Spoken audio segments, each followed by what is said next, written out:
Call this meeting to order. It is December 16th. It's 6 p.m. And I'd ask if we'd stand for the Pledge of Allegiance. I pledge allegiance to the flag of the United States of America and to the republic for which it stands, one nation, under God, indivisible, with liberty and justice for all. And before we get started, I just want to let everybody know here and at home that we have been having issues with our live feed. It's kind of been sometimes going in, sometimes going out. We think that we have it figured out, but just in case, I wanted to give a little precursor to that if it has some bugs. And if it does go out, the consequences would be that they could pick it up in the recording tomorrow once it's reposted. Is that how they do it? After I'm hung, tarred, and feathered, yes. Oh, all right. Yes, it would be posted in full format tomorrow. All right, number 2, amendment and approval of the agenda. Do we have any amendments to the agenda? I don't have any amendments. Neither do I. This is a record-breaking agenda. If we have no amendments. Well, I'll make a motion then to approve the agenda. Second. Motion and a second. Any further discussion? No. Hearing none, I'll call for the question. Commissioner Coker. Aye. Commissioner Hollinger. Yes. And I as well. Next up, we have 2 presentations today. We have Lieutenant Crone giving the jail inspection report, and then we have a legislative update with our legislators from Salem, Cord Boyce and David Brocksmith. So, welcome, gentlemen. I will argue they're more important than I am. No, we'll start. We can start with you, Lieutenant Crone.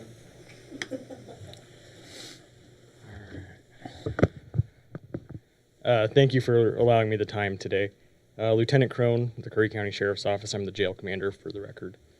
On October 6th, the jail completed its biannual jail inspection, DOC inspection, and accreditation inspection.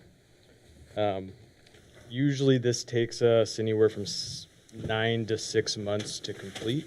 We completed it in record time in 4 months. And that was with the staff that we had and the dedication that we all shared in to complete this inspection. Going into our inspection, we knew that it was going to be a hard lift for us. We were short-staffed. We had some records management issues with the servers, and we were still rebuilding from the ransomware attack. So we didn't know what we didn't lose until we needed to prove what we had. Through all of that, I am proud to say that our jail passed its DOC inspection with 100% compliance. That's the second document that is in the packet. That shows that we are compliant with the statutory requirements to run the jail and all 15 subsections of that statute.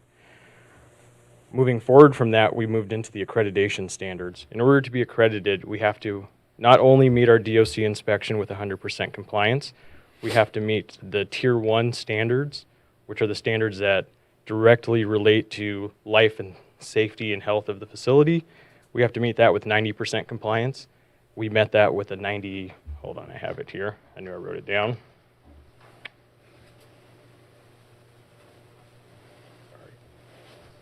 With a 98% compliance rate, and our Tier 2 standards were 97%. So with that, our Tier 2 standards to be accredited, we had to have 80%. We are well above that in all 3 areas. So we are now accredited as far as the jail is concerned. We are the only accredited law enforcement agency in Curry County. Brookings is still working on it. Gold Beach is still working on it. We were able to get ours done. So we're very proud to say that. Of the standards that we had, I made some notes so I can share with everybody.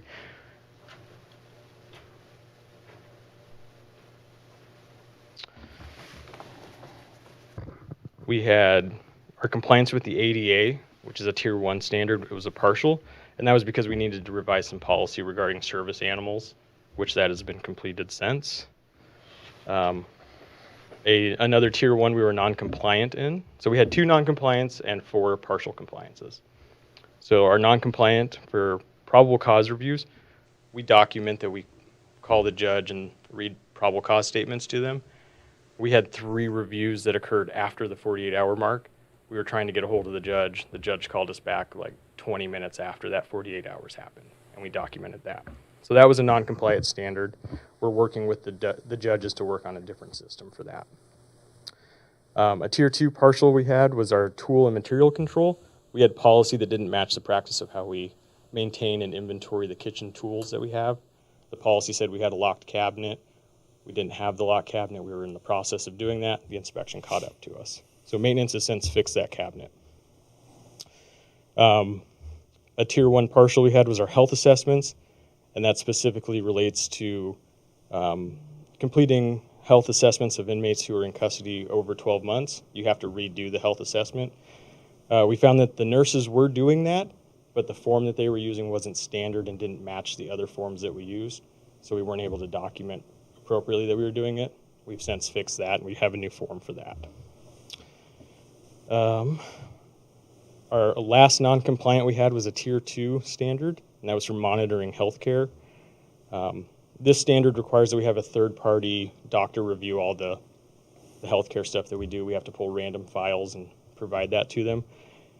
That didn't happen. I have the files in my office, and it was one of those standards that just kind of happened in the past, and I didn't get around to doing it. So we've now fixed that. And finally, our last partial was for our AIC out of cell time. Our policy and practice complied with the standard that we allow people out of their cells, but we just had no way of documenting that in our system. So we've since integrated that into the system. We're documenting it that the inmates are coming out of their cell and back into their cell. This accreditation is very important to us. As we know, our insurance rates increased to this last year. With the accreditation, that's a positive check when they come back to reassess us. It's also important that we didn't come into it trying to meet the minimum standards. We strived for the best. And while we fell short in some areas, we accomplished what we set out to do. So I'm very proud of the staff we have. I'm very proud that we're in a position now where we can say we're accredited, we can hold our heads up high, that even though we have an old facility and it's painted and it looks good now, we run that facility to the best that we can. Well, and once that funding comes through, that will be an even bigger benefit to your guys' operation over there and providing, all the services that we're supposed to be providing. And to Good.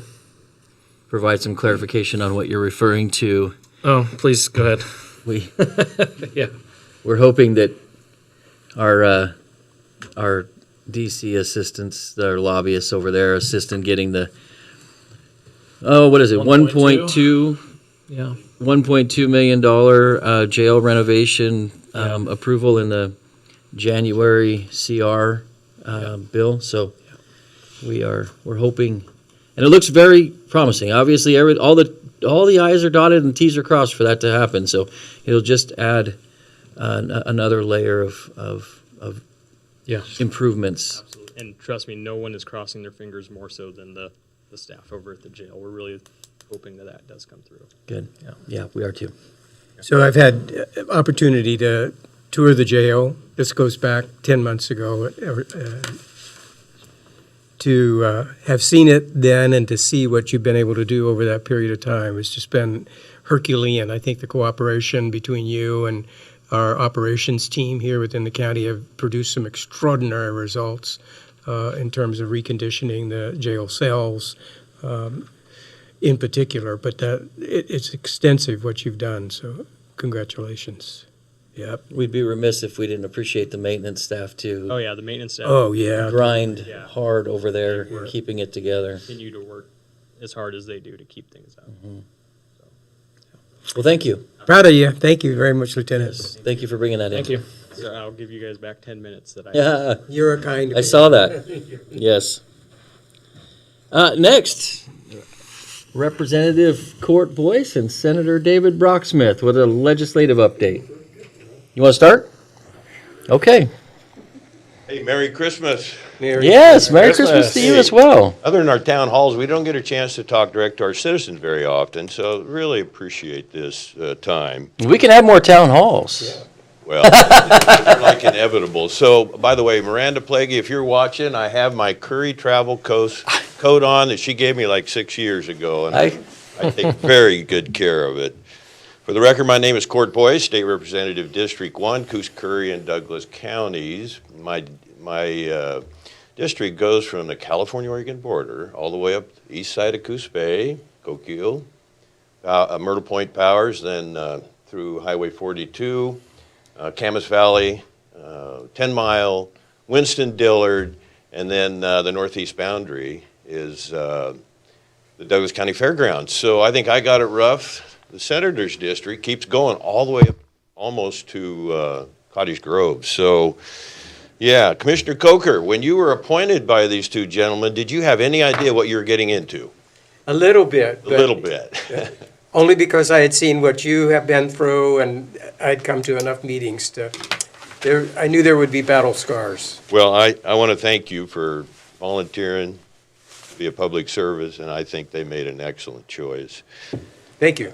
I remember when David Brock Smith came to me in 2015, and he said, I think you should run for Curry County Commissioner, and I thought about it, and I decided to do it, and I won, and I've never forgiven him, actually.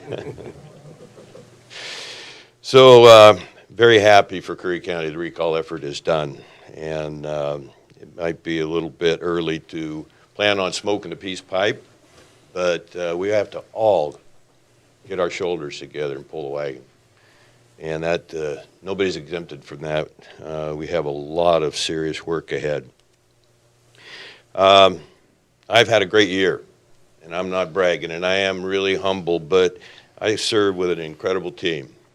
Representative Virgil Osborne, Representative Alex Carlatos, Representative Boomer Wright.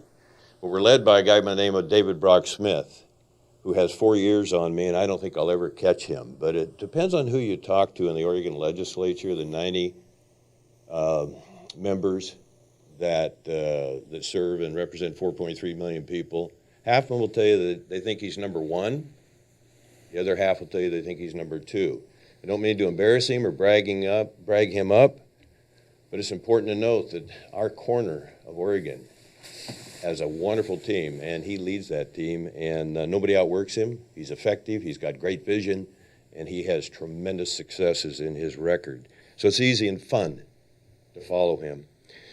The 90, and I'm gonna ask him to spend the time. We had, despite we're in super minorities, representing rural Oregon, we get pretty close to the Eastern Oregon folks that travel long distance, and they're just an incredible bunch. I serve with 10 women and 12 men for a total of 23 in my party, and it's an incredible honor. So as we're working at super minorities, sometimes it's hard to get funding to come back to our area, but we really were successful this year. And the Pacific Coast Intermodal Port Project, I think the Senator will give you a little detail on that. If not, I'll be available for questions, or we both can be available for questions. We did really good for Port Orford in 23, but this year it was almost $850,000 in the city of Winston. I have 8 incorporated cities in my district. He has 17. Again, all the way up to Cottage Grove. The North, very proud of this one.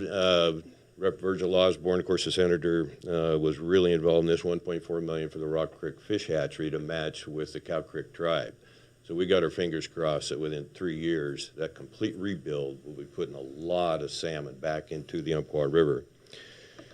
And the biggest one, and the senator's been working on this. I worked on it as a commissioner, but he's been working on it for 15 years, or at least 12 years, excuse me, along with the Douglas County Commissioners, and that's a $35 million renovation and boost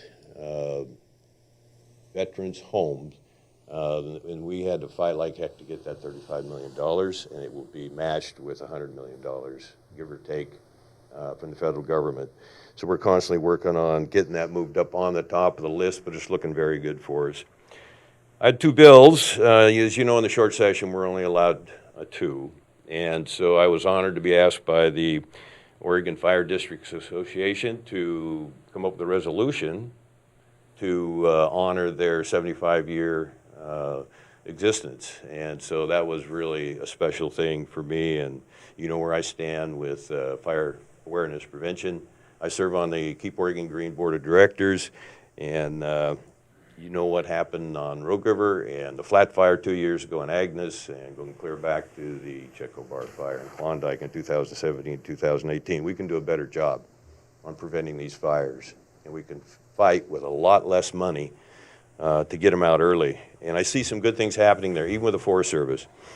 And I didn't know I'd be saying that even just 2 or 3 years ago, but they have been attacking fires. It's almost like they have a competition with the Oregon Department of Forestry, which has an exemplary record of the 14 western states. They get 96% of their fires they hold under 10 acres. So we're really proud of that. So that was one bill. The second one is Born Alive. And basically, that's a bill that says if a baby's born, put it into the adoption process. And it'll be a regulatory thing that makes it easy for the hundreds and hundreds of families that want to adopt a child to save that baby. And it's not a political thing. It's getting a lot of momentum throughout the country, and I'm proud to be able, that's my second bill. The third bill, I've got a good friend who serves in the legislature. His name is Rick Lewis. He's from the Sandy Am area and served 2 tours in Iraq, trained police officers over there, and he was actually the police chief of Bannon for 11 years back in the 90s. And so he has agreed to carry my main veterans bill, which is crisis cards. And it'd be like a driver's license. It would have all the information on that card that if they get in trouble or difficulty and the police don't know what to do because they are potentially hurting themselves or hurting someone else, all that data is on this card, and they call an advocate team to come and help. And it's basically to keep them out of jail. Now, if they break the law, then obviously the bill is designed to help the police officers, not in any way hinder. So that's a big one. And yes, your stem cell bill to 2027, it'll be top of the line, and we're very optimistic, and that's just got some incredible merit. So thank you, Commissioner. I'm hoping the Senator talks about the Coos Bay, North Bend Bay Area Hospital. He's done a lot of work on that. The South Coast delegation has done a lot of work as well. They're just in tremendous financial trouble, and that isn't because they've been poorly managed. It's just the plight of rural hospitals in Oregon. And so we have 5 hospitals in our district, and we did a tour of the Mercy Hospital just 2 weeks ago, and that was eye-opening. That place is incredibly well managed, yet they're starting to feel the pinch of some of the regulatory things. The paperwork that's required of the administration of our hospital people is unbelievable, and it's not just federal, it's state as well. A recap for 2025, I was asked to honor Chaplain Wendell Barnett, who served as the Oregon Legislative Chaplain for 13 years. And a group asked me to honor him right after he retired. And just an incredible thing for me. Anyway, he used to say, well, in that 13 years, he would try and hit every office every day. He said during the 6 or 7 month full session, he said I would lose 10 pounds every year. So just a great man.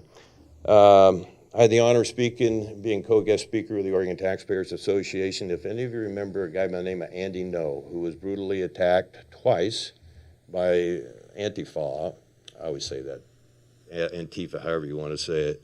But anyway, he had to go in hiding, and he's just an incredibly courageous journalist. And to see how he's overcome and to sit next to him on a stage and talk, was just, I'll never forget it. And then on the House floor, I was able to recognize a lady by the name of Jane Jin, who was in the 1989 Tiananmen Square massacre as a young Chinese freedom fighter. She escaped, and the things she witnessed, she moved to the United States, and her story of courage is just incredible. So we were able to honor her. My colleagues asked me to serve as the Oregon Coastal Caucus chair for the next couple of years, and that's a big job. My crew's rolled up their sleeves and said we can really hopefully make a difference, but it represents 7 counties, 22 cities, and about 28 ports. So when it comes to tourism, when it comes to fishing issues, all the above, I hope I can offer some leadership there. And then number one, I was asked to be the keynote speaker at the Vietnam Veterans Welcome Home Ceremony, where we read the governor's proclamation, and I'll never forget that. And number 1A, Charlie Kirk tribute in Douglas County. I was able to be one of the speakers there. I've done virtuals from places as far away as Florida and Texas. They just have a tremendous interest in what's going on in Oregon. So my phone rings and my crew sets it up, and we're trying to tell them, Oregon's coming back. Go ahead and plan to move your families here. We'll give you reason for optimism. What else, guys? The lawmakers did a food drive, and we raised over $3,000 and I think 3 tons of food that we gave to Dream World and the Champagne Creek. And then the senator and I, we were at Roseburg for all of last week, and we had, I think, 11 meetings in 4 days. And I'll just go through, there's a heck of a list here, but it just makes you feel like you're getting something done. And one of them was with the Veterans Health Director, CEO Patrick Hull, at the Roseburg Vets facility there. We've both been to Beacon Broadband, thumbs up. The work they're doing to serve our citizens, and just really proud of their accomplishments. Oregon Business and Economic Summit in Portland, that was a full day. You network and you just see people that just expect you to be there, and it's a really productive time. It's a long drive, but we do it as economically as we can. I serve on the Board of Trustees for the Coquille Tribe, now called Coquille. Growing up here, of course, it was Coquille. But anyway, in the last 3 years, we've helped administer over $1 million in different community projects. So that's quite an honor as well. We're working on the Wolf Compensation Solutions, the Curry Health Network, Cancer Treatment Infusion Center. We're going to have to help raise money there. Douglas Timber Operators, certainly the Coos Curry Farm Bureau. I've never missed a meeting in 8 years. Wally's House, what can you say, what they're doing for kids. Oregon Anglers Association, Rep. Boomerite and I did the Casa Zonta speech. That's one lady had been a volunteer for 47 years, another one for 36 years. So that was just incredible to see. Just about done here. Let's see. Why do we do what we do? People are counting on us, and that's really motivating. Our jobs are to try and do the very best we can to make people's lives better. Number 2, the senator told me when I got there just shy of 3 years ago, we have to do everything we can to stop bad bills that hurt rural Oregon. And I'm starting to get the hang of that just a little bit. Everything starts with building relationships, and that's on both sides of the aisle. And if you don't, if they don't take your calls, you're going to be ineffective. So that's not a good result. And so I'm really proud of the relationships and following his lead and the other people that I work with. Finally, I was able to go to the tribute and the story of Jeannie and Frank Moore. He is a famous steelhead fisherman on the North Umpqua River. They started the Steamboat Inn as soon as he got out of World War II. He was in D-Day, Normandy, and he survived that day. 2,100 soldiers were killed on the beach. And in that 7 or 8 weeks, during that era, there was 2,200 Americans killed. 22,000, excuse me. 22,000. And so he come back and he felt glad to be alive. He felt very fortunate. He cared very much about his buddies that he lost. But he started what he calls a North Umpqua Steelhead Sanctuary. And he believed that you could have timber harvest and fish recovery without competing and be very successful. And so just a great man, his wife Jeannie. And so I was able to go up there, and I thought the Rogue is the most beautiful river in Southern Oregon, North Umpqua, and in certain stages you would recall is absolutely gorgeous. So thank you for that time. I hope it didn't, yeah, it was only 2 minutes, wasn't it? Thank you. you. For the invite. Thank you. Thank you very much, Court.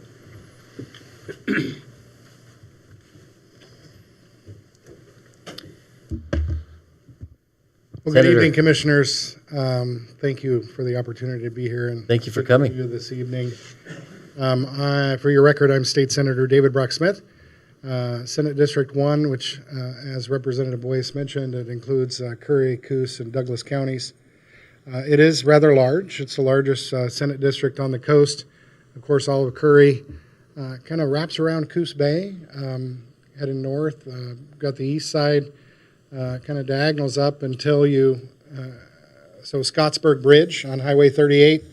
North of that, almost to Cottage Grove, almost to Crater Lake, and then down to Myrtle Creek. Through those S-curves, which I realize now that it's in my district. Those are the sharpest corners on I-5 from end to end. Representative Boyce is correct. It is an amazing team that we have for Southwest Oregon with himself and all of his expertise and his relationships that he has built over the many years working not just as a county commissioner, and through all of you know how important Association of Oregon Counties is and the relationships that you build there and collaborative efforts, but also with as many years, 8 years, if I remember correctly, on the Marine Board for Oregon and chairing that organization, as well as many other volunteer opportunities and activities.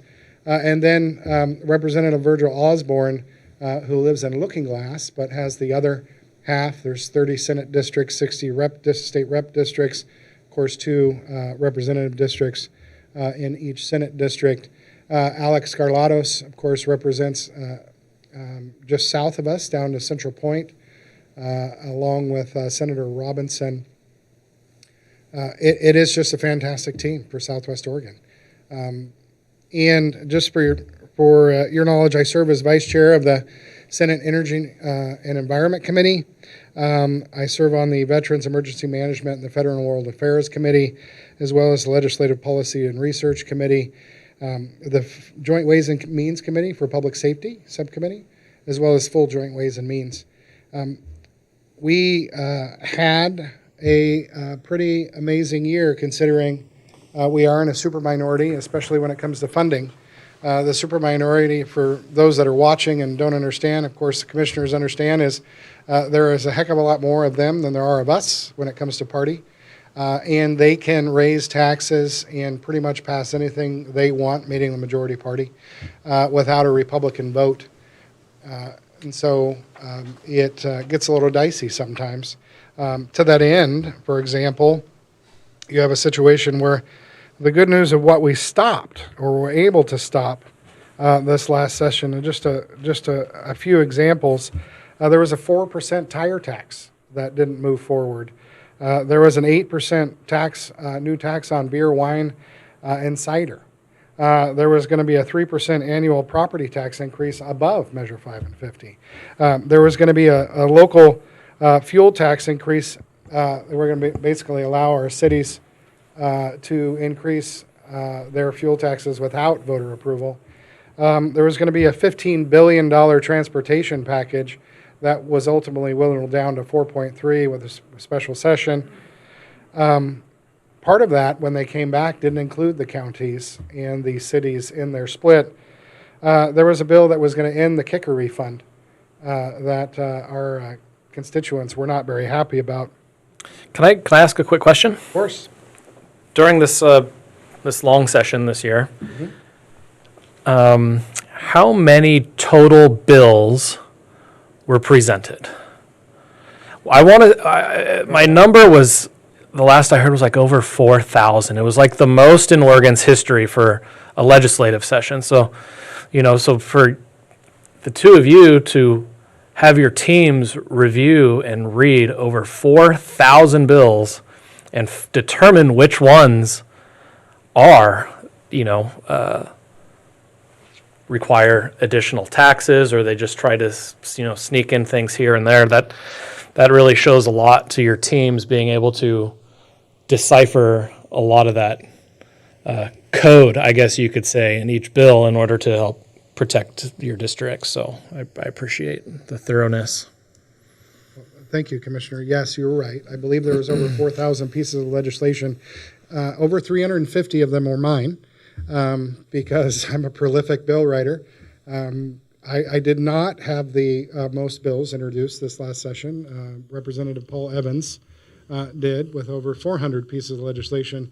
But when you're a member of the minority, the only way that you can have a conversation is to draft legislation about that conversation in order to start that conversation, right? Because then you have a bill number, and of course the majority party has control over every aspect of the legislative process. The chair of a committee chooses on whether or not a bill gets a hearing or not. And then, of course, the majority of those members on that committee have to support the piece of legislation in order for it to move. And I'll get into some of those things that we were successful in doing so. But with over 4,000 pieces of legislation, not only our team, but our caucus teams do a fantastic job.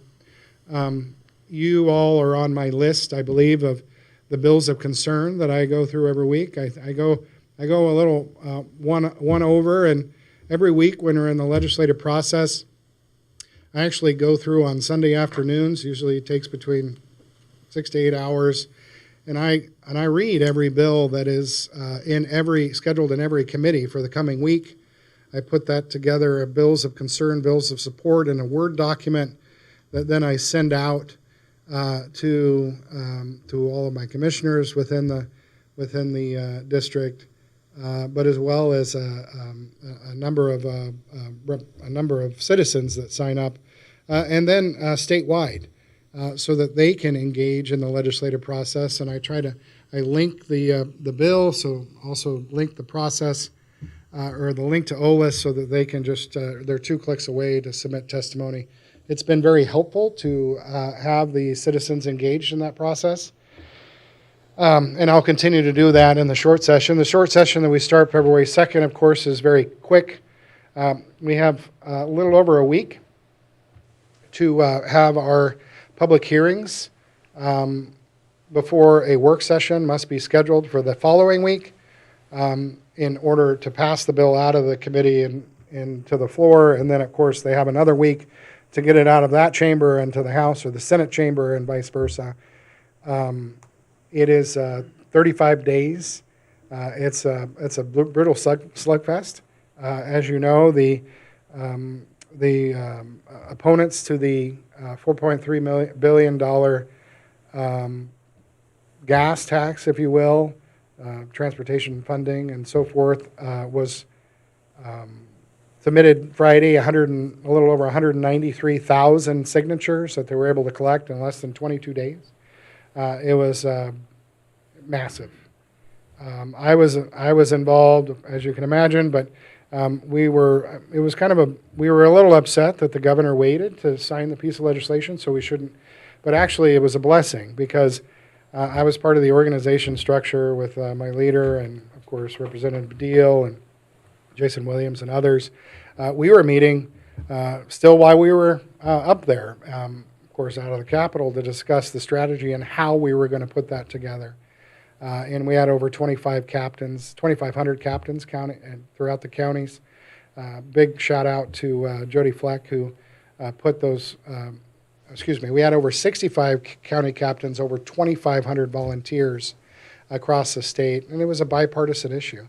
And we had Democrats and Republicans and Libertarians and Independents all involved in that. I need you to know, commissioners, because I know that we're going to be impacted, and our public transit are impacted here in the state, in our county, in all 3 of my counties, that Republicans, is my now Senate Republican leader, Bruce Starr, was engaged. He was on the Transportation Committee. He was engaged in good faith negotiations to come up with a bipartisan package to move forward. And frankly, the Democrats weren't. One of the sticking points, the sticking point, if you will, was the governor's project labor agreement executive order that mandates project labor agreements for state-funded projects. It was a sticking point to us because here we are, negotiating and discussing raising the cost of living for Oregonians across the state. And we know that PLAs will increase project costs 20 to 30% while cutting out 80% of the contractors.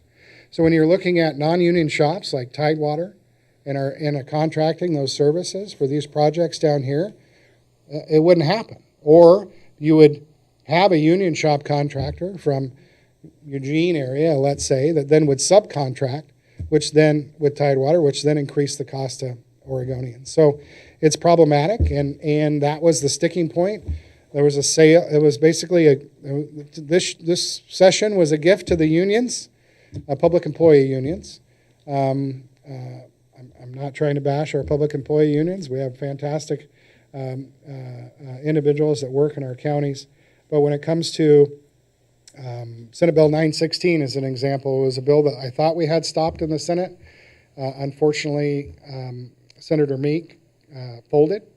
But it started to be 26 weeks of paid unemployment for our teachers if they go on strike.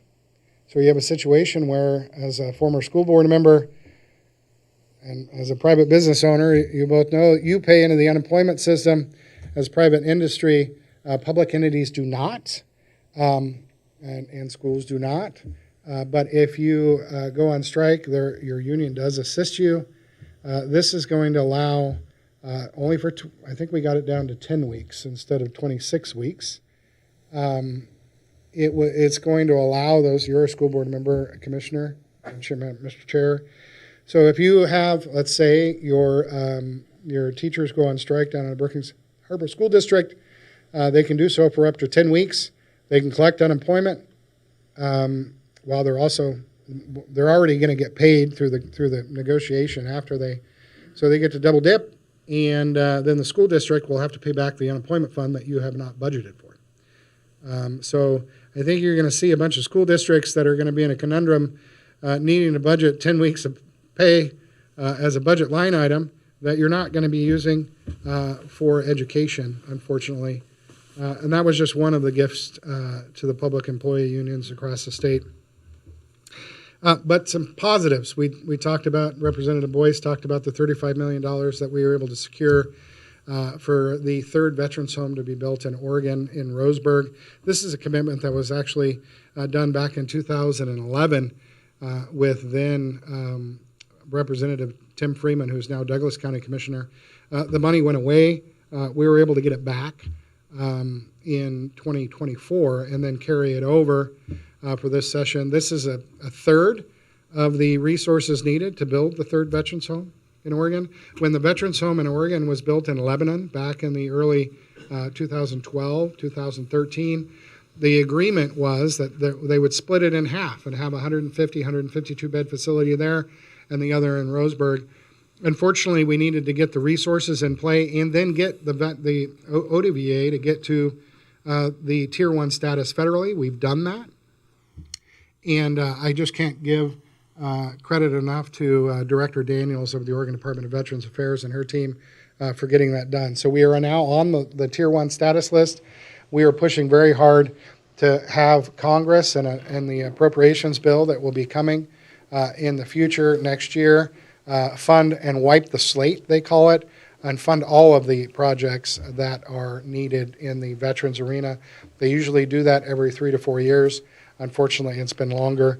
Representative Boyce talked about the $1.4 million for Rock Creek Hatchery. Critically important to keep that hatchery program going for the Umpqua. It was going away. It was on the governor's cut list. We were able to get it back, and I appreciate the partnership with the Cow Creek. You heard the representative speak about the $850,000 roughly for the city of Winston that was appropriated. That's a critical project for housing and expanded and being able to grow housing in that region, and it will bear opportunities in those realms. We were able to also get $504,000 for the Sutherland Fire Department so that they can construct and site prep a 3-story NFP certified training tower. You might remember that we also got the resources collectively to get the training tower back at SWAC reconstructed. Also working with Representative Osborne, $176,000 in the Cancer Center in Roseburg. It's pretty important, and that's just for the opportunity for them to do medical records updates. $100 million for the Pacific Coast Intermodal Port Project. That is for the dredging portion, a part of the dredging portion that is state-owned property through DSL. That is a $2.3 billion project that will be a public-private partnership. The reason it's important to people in Curry County is, especially our cranberry growers, is the opportunity to be able to export, not have to ship down to or truck down to Oakland or up to Tacoma in order to do so. This public-private partnership with the $2.3 billion, if you think roughly, it's about $750 million for the rail line, $750 million for the terminal infrastructure, and $750 million for the dredging and channel deepening. It is a game changer of nearly 3,000 construction jobs and over nearly 3,000 long-term jobs from here to the intermodal hub in Eugene. So if you think about the opportunities and what we manufacture and grow here, and the cost savings associated with not having to truck those goods farther, it will open up lanes and manufacturing potential for our rural communities in Southwest Oregon, and it's fantastic. And then we were able to carry over the $1.6 million for the Port Orford redevelopment project. We have the new cranes. I encourage you to go. We just did the ribbon cutting. They're being used right now, and I want to give a shout out to our crabbing fleet that they started today. They need to be safe out there, and God bless them and their families as they go after their bounties for us all to enjoy. I'm glad they were able to get out before Christmas started, because as we know, that does not happen every year. But those two 50-ton hoists are going to be a game changer. I mean, a lot of the work that we did, I helped them get the 2.8 million from the Connect Oregon project. If I remember right, they needed the 1.6 that we already had because the inflationary costs associated with the project that we had got for the redevelopment project back in 2017 that I'd been carrying over every biennium. But those 50-ton cranes now versus the 25 that was there, now you have fishermen that are going to be able to go ahead and build new boats up in Charleston at Giddings or Tar Heel Aluminum. You're going to have that investment. You're going to have the opportunity for other fishing boats that now can actually use Port Orford as their home port, paying those dockage fees and moorage to the Port of Port Orford, having those families in their community, and getting the ADMW for that student in their schools. It's awesome. And then you might have seen the work that was just completed at the Cape Blanco Airport that the county has a vested interest in with the adjacent piece of property. Very excited about the investments that were done in that state-owned airport. You had the full width and length of the grind and the pavement. All new lighting infrastructure was put in. And just a fantastic project for emergency preparedness and economic development in Curry County, and it probably might have increased the property value of the county-owned piece. We still own it, right? We have a piece there. Yes. Yes. Yeah. Just I know I'm going along. Just a few bills to note. We were able to get Senate Bill 221 done, and this is our hatchbox bill. We have been I've been trying to get a hatchbox incubation box bill passed since I went in the legislature in 2017. We finally got it done. Unfortunately, it has had to be narrowed and piloted for Coos County, working with the Coquille and the Multnomah STEP programs and the Coquille Indian tribe. We will start next year, and we have data, rules with regards to parameters.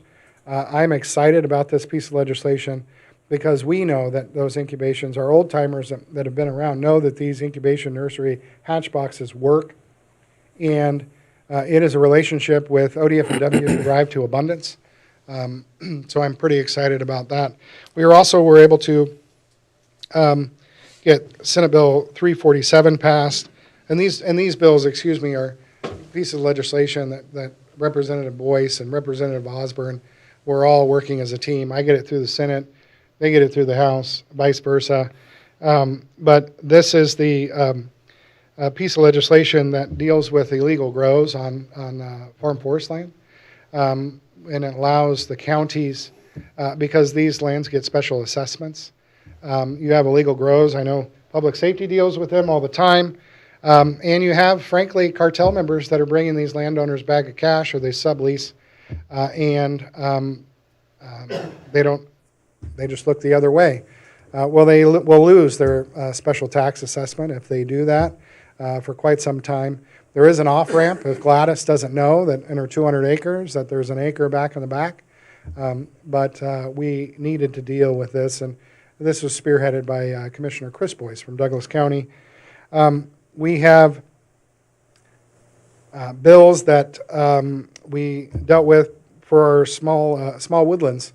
We passed legislation that increased the farm and forest estate tax to $15 million back in 2023. Unfortunately, the parameters didn't work for our small woodland owners.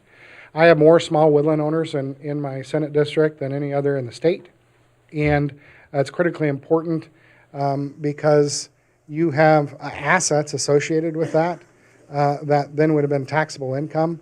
This exempts up to 15 million of those assets when and if an individual or the landowner dies, or they're transferring it to their children to continue on.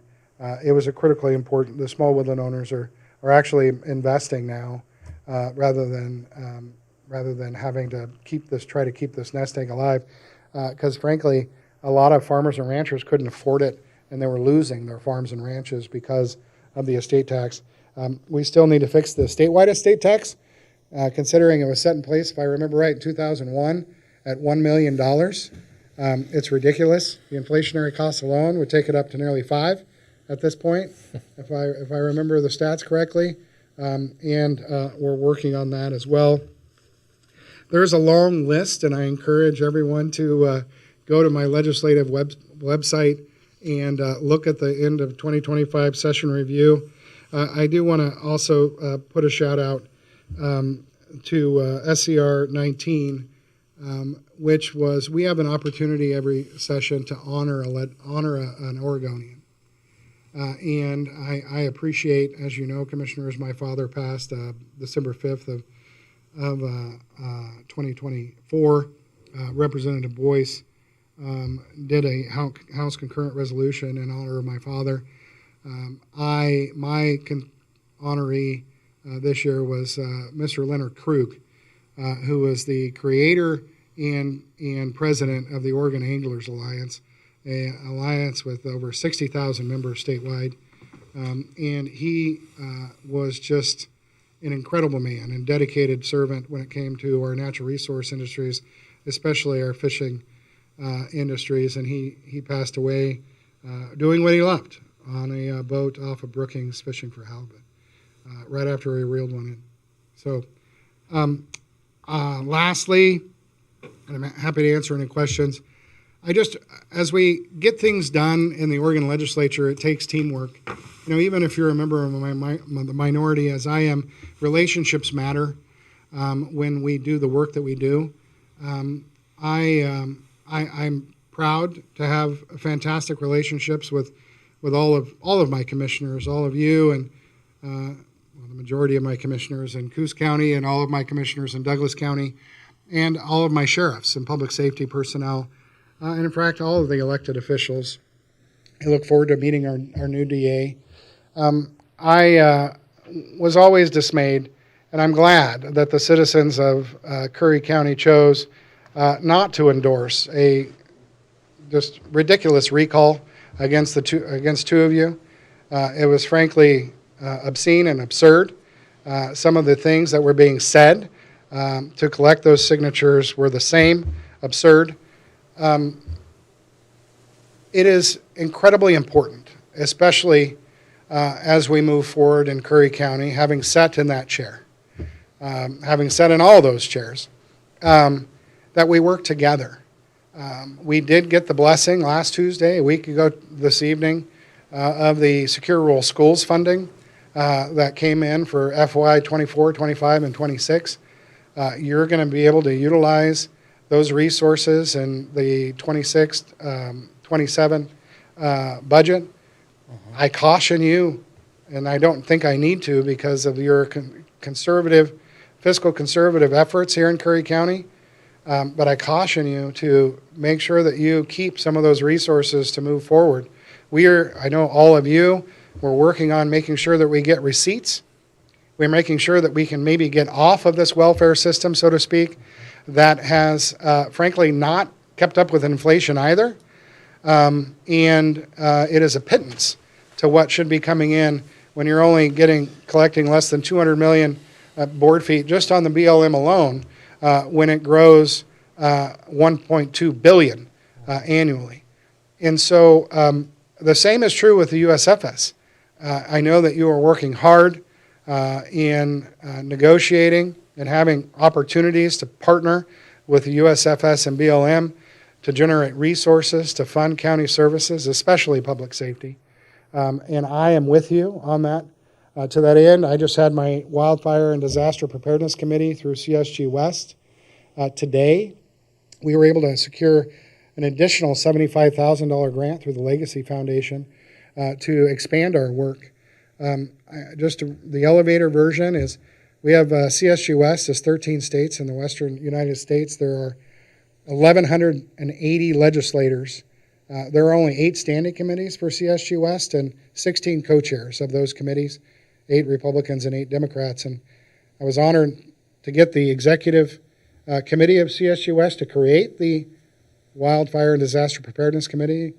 I was honored to be appointed the co-chair of that committee, and we are working to get a unified voice for the western states that are plagued with wildfire every year, unlike the Midwest or the East, so that we can then have that unified voice to our congressional delegation and have them front load the needed dollars to USFS and BLM and change the management structure, change the management of our USFS and BLM lands, change the receipts so that we receive more of that when you have Curry County and 66% is federally owned and 22% private timber, 7% farm, 1% state. It only leaves 4% of economically developable land. We can't generate the resources and the taxable resources to fund the services. And we would be able to if we were managing it while mitigating wildfire and ultimately lowering the insurance costs. So again, I'm grateful for your efforts. I'm grateful for the citizens of Curry County for not engaging in a just ridiculous recall effort. We need to work together to move forward for the citizens of Curry County. You have my support in doing so, and thank you so much. Thank you. Thank you, Senator. Now, stay put for a minute because I think we probably are going to have some questions. Do you have any questions? You don't have to have any if you don't have any. I don't necessarily have any questions per se, but I spent a lot of time up in Salem this year for the Association of Oregon Counties County College program, and Did you graduate? I did. Wow, I did. that's great.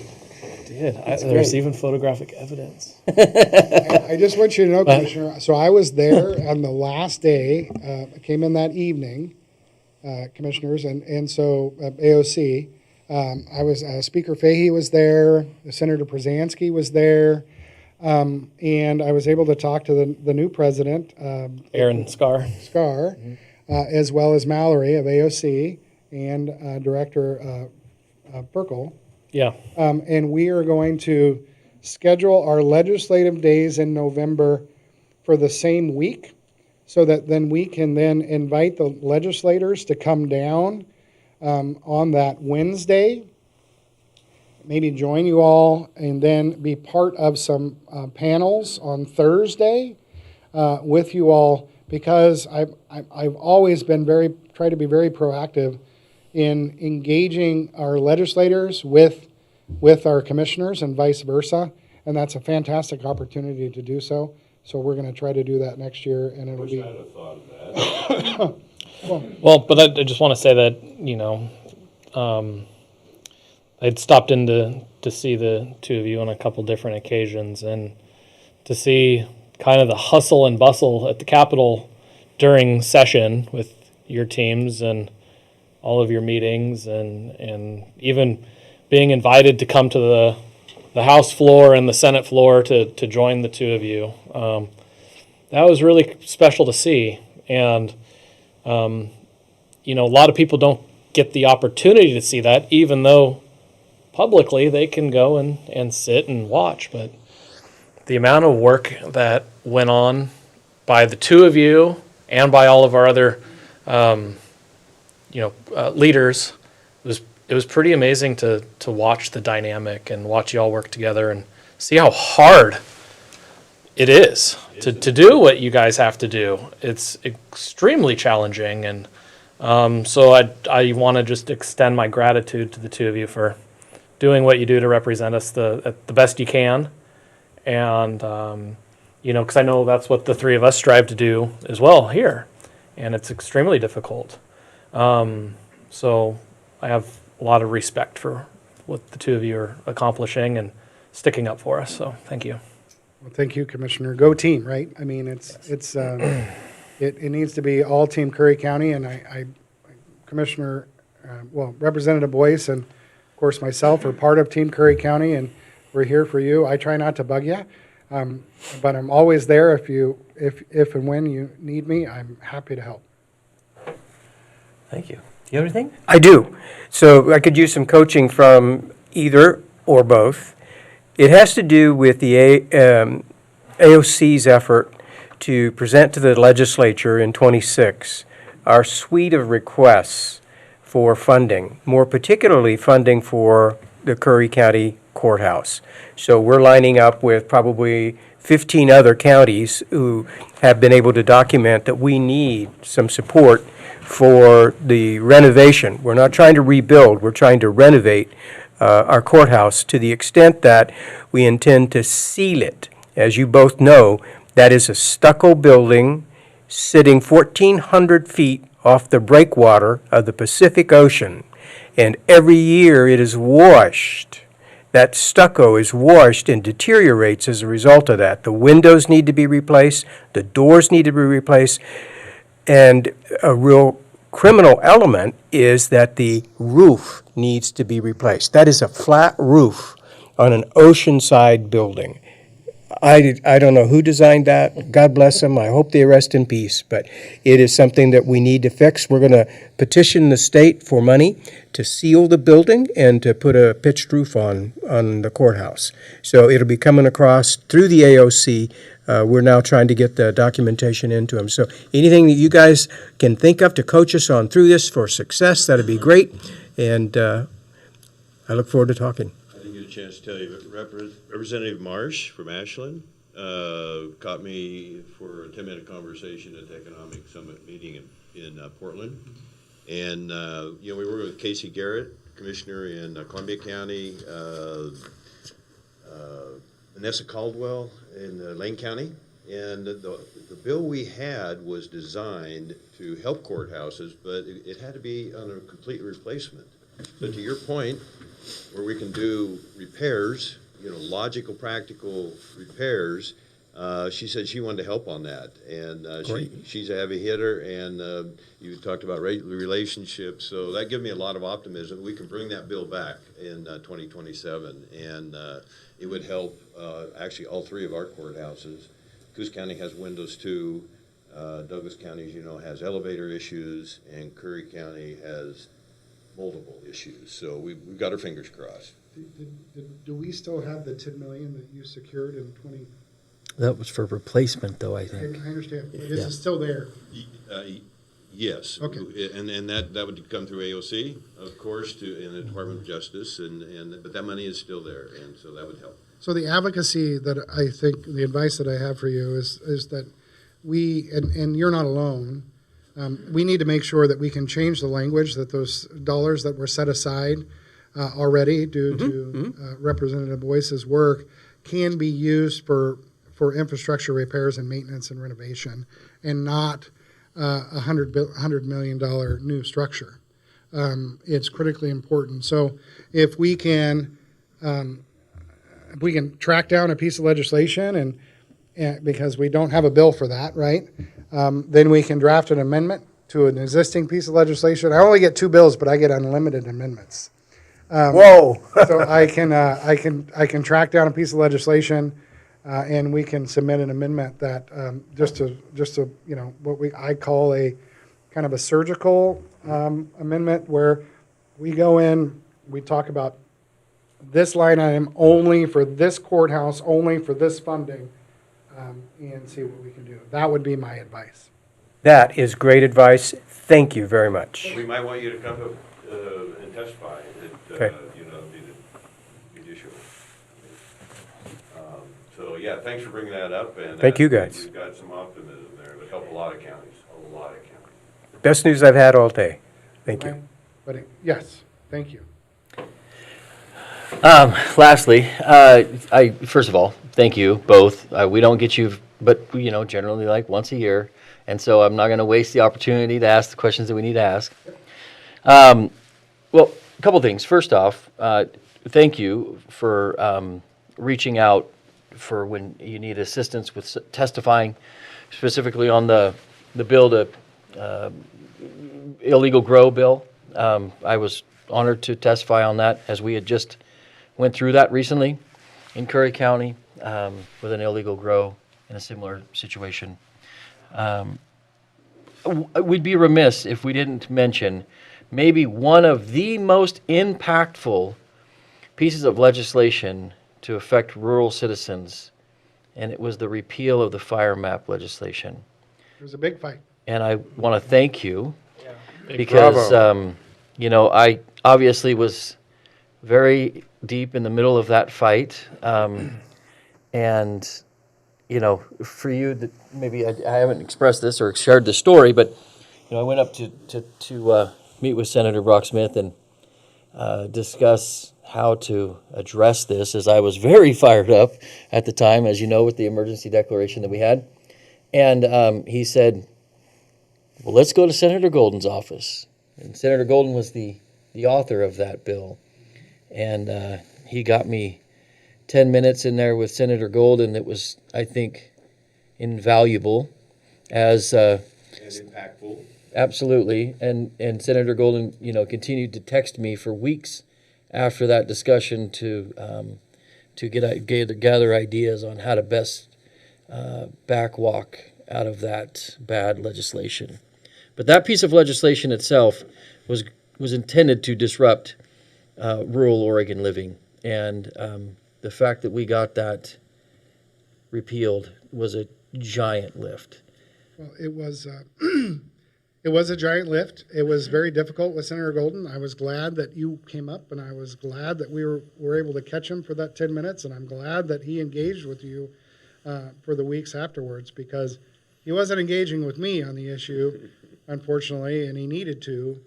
I was leading the Senate issue, the Senate on that issue, and the Senate Republican caucus, and we finally were successful, and frankly, the language that we finally adopted was the language that we adapted, and I was glad that Senator Golden saw to it to adopt the language that we put in front of him, rather than try to. But again, that partnership and that those that work together is critically important. The county commissioners have, in some counties, represent more people than we do, as in the Senate or the House. So thank you for bringing that story up. It's a good one, and I'm glad we got it done. Commissioner Trost called me up one time and said, "Boyce, are you going to do something about 762?" Call the senator. Well, Yeah, and hopefully we were able to help try to forge that conversation by doing the emergency declaration. The other thing is, and I think this is probably at top of mind for most Curry residents, I know it is for me, is walk us through what we can expect with this, TINA tax, and then the upcoming opportunity to vote it out. Are we looking at this being instituted January 1? And how can we expect to prepare for that impact? And how can we expect to get it repealed as well? So the Department of Revenue has already said, thank you for the question, Mr. Chair. The Department of Revenue has already said they are not going to start collecting the payroll tax because of the 193,000 signatures. Our team, when we did this, and this Can I just pause you on that for a moment to put in just the gravity of this? So right now, the payroll tax is 7.5%. For people that don't understand, business owners pay an additional 7.5% on top of their payroll for payroll tax. On top of the payroll that your individual employees pay tax on, and a business owner pays an additional 7.5% on top of that. The increase was to 16%. No. It was a point one to a 0.2. It was just a doubling of the 0.1 to 0.2 for the payroll tax side. Right, but it was double. To fund public transit. No, it doesn't. It only doubles. Okay. It only doubled the public transit piece of the payroll tax that was put into place to fund public transit in 2017, in the 2017 transportation package. Prior to 2017, there was no state funding, so to speak, to fund public transit. That was put into place on the backs of the taxpayers. So it was just that portion. Understood. Okay, that's good news too. But it is fantastic news. Plus all of the 3991 is not being referred. So we fished the H-gas system for the truckers in 3991 because the weight mile and so forth, because truck is different. They pay the weight mile as well as taxes on their diesel fuel and so forth. It is they've been overpaying for years. It's unconstitutional for them to. It's been unconstitutional for them to do so. So that is still in the original. That is still. What is being referred is the payroll tax increase. It is the gas tax increase. It is the increase on fees for registration fees and license fees and so forth. That frankly was going to bring in more resources because they were drastically increased in revenue than the gas tax increase to the state. The referral, the Secretary of State has until I think January 20th, 29th to verify those signatures. Our team, because they take a sample of those signatures and see which ones there are. Because of the efforts of so many Oregonians, that isn't. The 193,000 signatures that were submitted, they've already been verified. So you should have 100% rate there because they already went through them. They had a whole team make sure each signature sheet and each person who was signed that sheet is a registered voter because they collected over 200,000 signatures. They just haven't submitted them all because some of the pages might be bad. So I don't predict that any of the 3991 taxes are going to go into effect and I predict that the Secretary of State's office is going to verify pretty shortly. Good. Thank you. Thank you. Well, again, I just want to thank you both for coming tonight and providing this update. What happens in Salem impacts us tremendously. And, the one thing that I've learned is that we are, we're on an island. that doesn't have very good connections with Salem. When I go up there and I go meet with the other county commissioners and they're perusing through all the time because of location, because they have proximity. And we generally don't. So it takes extra effort on your behalf and our behalf to continue to communicate well so that we can be as well informed as we can to make sure that we're there to assist with pressing issues and are up to date on some of the topics that are hot. I apologize, Commissioner. I forgot to tell you about my two bills. You both will Yeah. appreciate them. The first is the salmon credits bill, as especially federal funding for and state funding for that matter, salmon restoration projects go away. This is a bill where the elevated version is you have mitigation that's necessary for development. The developer would pay more. Those dollars would then go into the treasury. They'd be split. You'll have willing landowners that might have marginalized land that then would go into a salmon credit easement program. They would then get a dividend every year for putting their land in that salmon credit easement program. And then you have the other half of the money then goes to pay for the uplift and the restoration work for salmonid habitat. The second piece of legislation, as you know, I assisted in leading the Measure 110 repeal and reform back in the 2024 session. One of the things that I didn't get done is where those treatment dollars go. They used to go to the Oregon Accountability Commission. Unfortunately, that is a joke of a commission. Now, we did move them to Oregon Health Authority, and we all know that that is an abyss of an agency. We have the Criminal Justice Commission that functions very well. Unfortunately, because of the optics, because I agree that these individuals that need treatment are not criminals. Some of them are, but they need treatment, those that are drug addicted. But they wouldn't pass my legislation because it would have gone through the CJC and then gone to the counties.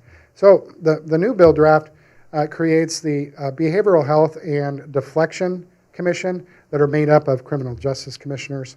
And so that way we can just avoid that virtuistic signaling stuff.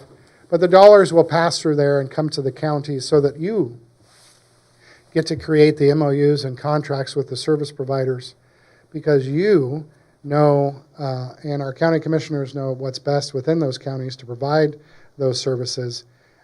You will get 15% of those resources for the admin and personnel, for deflection and so forth, so that it will assist you in doing so. And I'm hopeful because under the current system, there was an article in the Oregon Live Oregonian a few months ago that in Multnomah County, they spend over $3.2 million to treat one person. And that is a ridiculous number that we cannot repeat ever again.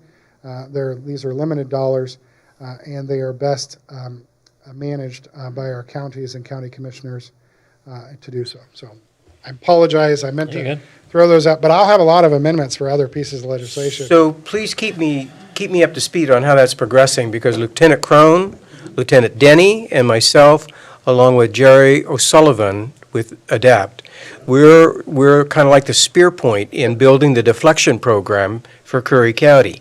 And we struggle with where we're going to get paint for jail cells, let alone trying to find residential units for placement for people in deflection for a period of time. I mean, it's just an enormous crunch on us, but we do want to get it done. So, well, and you have a fantastic opportunity. So Bay Area First Step, they were able to get some resources to try to expand into Brookings. But once they got those resources to do that, they didn't get anything else from the Oregon Accountability Commission. And so I trust that Representative Boyce and I understand that we are in a mental health crisis here. We're in a desert. I'm so glad that you're working with Jerry and ADAPT, and we push them to make sure that we can, have the services that are necessary for our residents down here. I mean, we're doing everything we can to save Bay Area Hospital so that we have somebody at least that's an hour and a half away that can have a child, a baby. And that is it was an hour and a half today. Yeah. And we're working on that as well. But thank you, Commissioner, for Thank you. your work in this space, because we have people that need treatment. We just need to make sure that the dollars are coming to you so that they're spent in the appropriate manner. And if I could be of any assistance to the both of you as you introduce your bills in regards to salmon and our fisheries, I'm happy to do so. I do have other insight and stuff as well, coming from that community here locally as well. So I am happy to assist in any way that I can on that. Thank you, Commissioner. Thank you. I'll just be one quick, maybe 30 seconds. I visited APP 2 weeks ago, met the gentleman who took Great Brigham's place, and I think you're in good hands there. So thank you, yes, for bringing that up. Commissioner Trost, I watched a meeting probably 3 or 4 months ago now, and you had unsolicited support come in, and it just really given you encouragement, and people have known you for years, and it really touched a soft spot of me. I'll never forget that. It just said a lot. Commissioner Hollinger, you mentioned the intensity at the Capitol. You bet. It is amazing sometimes what we deal with, but I can assure you that it isn't any more so than what the three of you and other special rural commissioners deal with. Short-staffed, short-funded. We've been there, and so we understand, and yeah, we're here to support you. And just one more thing, the fact that you all took pay cuts, that isn't why I support you, but it's incredibly noteworthy. I did that one time in 2018. I took a $20,000 pay cut, and I want to keep my word. But I don't think the citizens expect you. You all have bills to pay. You all have families to support. You work long hours. I'm not giving you advice here, but I would just encourage you. You pay for what you get, and I just really appreciate that, but I hope it isn't a continuing discount that you have to do to serve the citizens. I don't think the citizens expect that. Thank you. I agree with the representative. Thank you. Thank you very much. Thank you both. Appreciate it. Appreciate that. And Representative Boyce, that was a meaningful day for me as well.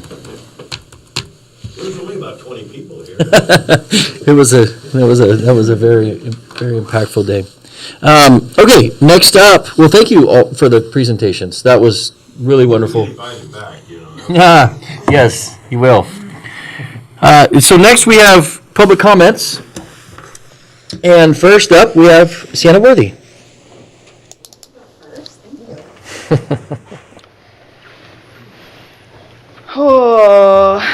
Before you start, real quick, Bruce, did you need water? Did you need a cup of water or anything? Okay. Go ahead. Natasha, can you open up the timer, please? Timer. Sienna's requesting her own timer. I mean, not necessary. You don't want to. Oh, I just wanted to be fair and equitable, you know. Don't worry, I'll shut you up when you shut up, okay?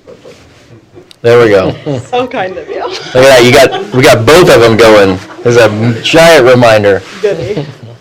So, go ahead, Sienna. Introduce yourself, where you live, name. Okay, my name is Sienna. I live in Brookings. And I'm just here to say thank you today.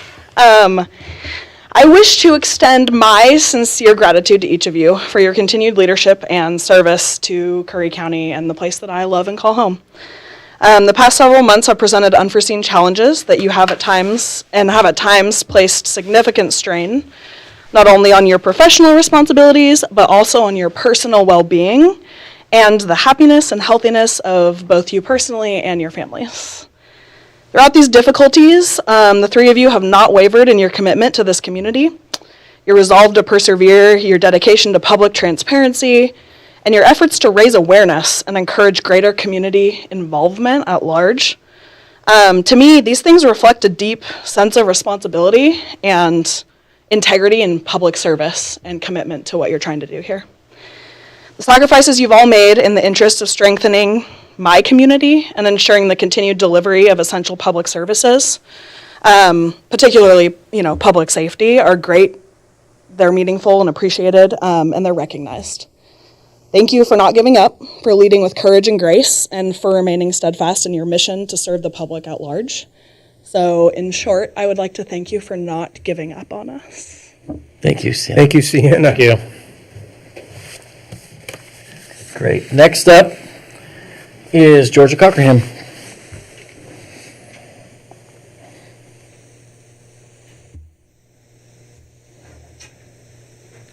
Thank you. Representative Boyce, Senator Brock-Smith, thank you for your comments. Georgia Cockerham, a Curry County citizen. At the December 3rd BOC meeting, I commented on a workshop the commissioners held in which they offered to pay Brookings Police Department out of county funds enough to hire police officers to patrol the unincorporated area of Harbor. During his public comment at this same meeting, Commissioner Hollinger inferred that I was incorrect because the workshop he attended was about a community resource officer to be paid out of opioid funds.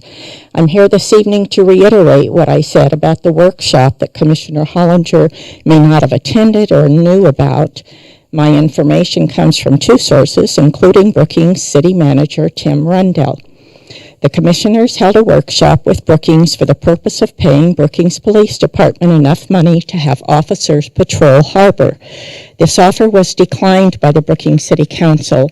The point of my bringing it up for the public to hear is that the county does have money to pay law enforcement to patrol Harbor. The commissioners were ready to hand it over to the city of Brookings. They refuse, however, to give it to the sheriff's office for additional patrol deputies. Over the past 8 or 9 months, I have used the words of one or all three commissioners bringing public awareness to how our county is being managed. I've done this not because my comments will change the manner in which the commissioners govern, but rather for the benefit of the public. This is why I use the commissioners' words rather than my personal opinions. The commissioners' words have included lies, false accusations, and or word salads meant to deflect the truth. The public is far more aware now than they were even a year ago of these words and actions. This is supported by the last meeting's public comment about the recall effort. 80% of the people contacted signed the petitions to recall Commissioners Trost and Hollinger. Many of those who signed wanted to know why the recall was not for all three of you. If any of you make an effort to run for another term and fail, such failure will be due to your own words and actions. This didn't have to be the case. Any one of you could have been a hero to this county. All you had to do was lead by taking care of county business in an honest, truthful, and professional manner. No lies, no backstabbing comments, no false accusations, no unjustified attacks on citizens providing honest comments. I've spoken about all these failures. There is no integrity in being a commissioner if you don't have the courage to lead with honesty and truthfulness, leaving your personal vendettas out of county business. I don't enjoy repeating back to you what you said to the public, and I'd like for you to give me nothing more to use during the public comment period. However, if within the comments made during the remainder of this meeting there is a suggestion that I have no basis for what I've said, I will come to the next meeting with quotes from each commissioner supporting the contents of this talk. Not my preference. Thank you. Thank you, Georgia. Thank you. Thank you.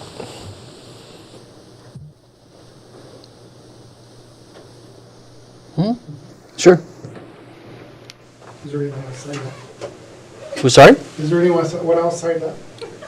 Yes, one other. Oh, I'd like to sign up. Okay. You have time. Sherry Olds.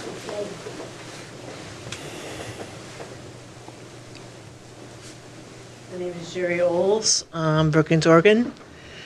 As usual, I don't have nothing prepared.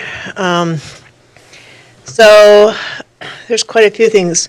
First, I want to start off with what you can do for Lieutenant Crone. I know he's part of the budget committee for the sheriff's office. He is not trained where he feels comfortable in the budget committee. I've remarked to him of places to go to, ask his, follow his chain of command. But I also like to ask you guys to follow through with him to make sure that he's at that level, because we all know that you need someone to have comprehension skills in that area. So that part for you guys to include in that too. Second is, wow, the nitpicking that goes on. Okay, so I watched the November meeting and the December meeting online, and you had a chainsaw, and you mentioned that when you went there, everybody was applauding. Thank you for cutting down the tree. I'm kind of confused because December meeting, they mentioned tree landed on Van Zel's vehicle, and yet that wasn't mentioned in the November meeting. But then it said one deputy by this gentleman here, they only had one road patrol deputy, so there's 4. And I know when you're working on, you're there at on road, then you're considered road patrol, whether you're designed as jail or whatever, you're at that situation. It's a nitpicky word type thing. And then the 4 were announced, the names of the 4 people that were announced. So my thing is, John Ward came online and did a video, Sheriff John Ward, stating that there was 2 road patrols. You were incorrect, and him would be 3rd. Then when I asked, they said they hired up more, so they had even more.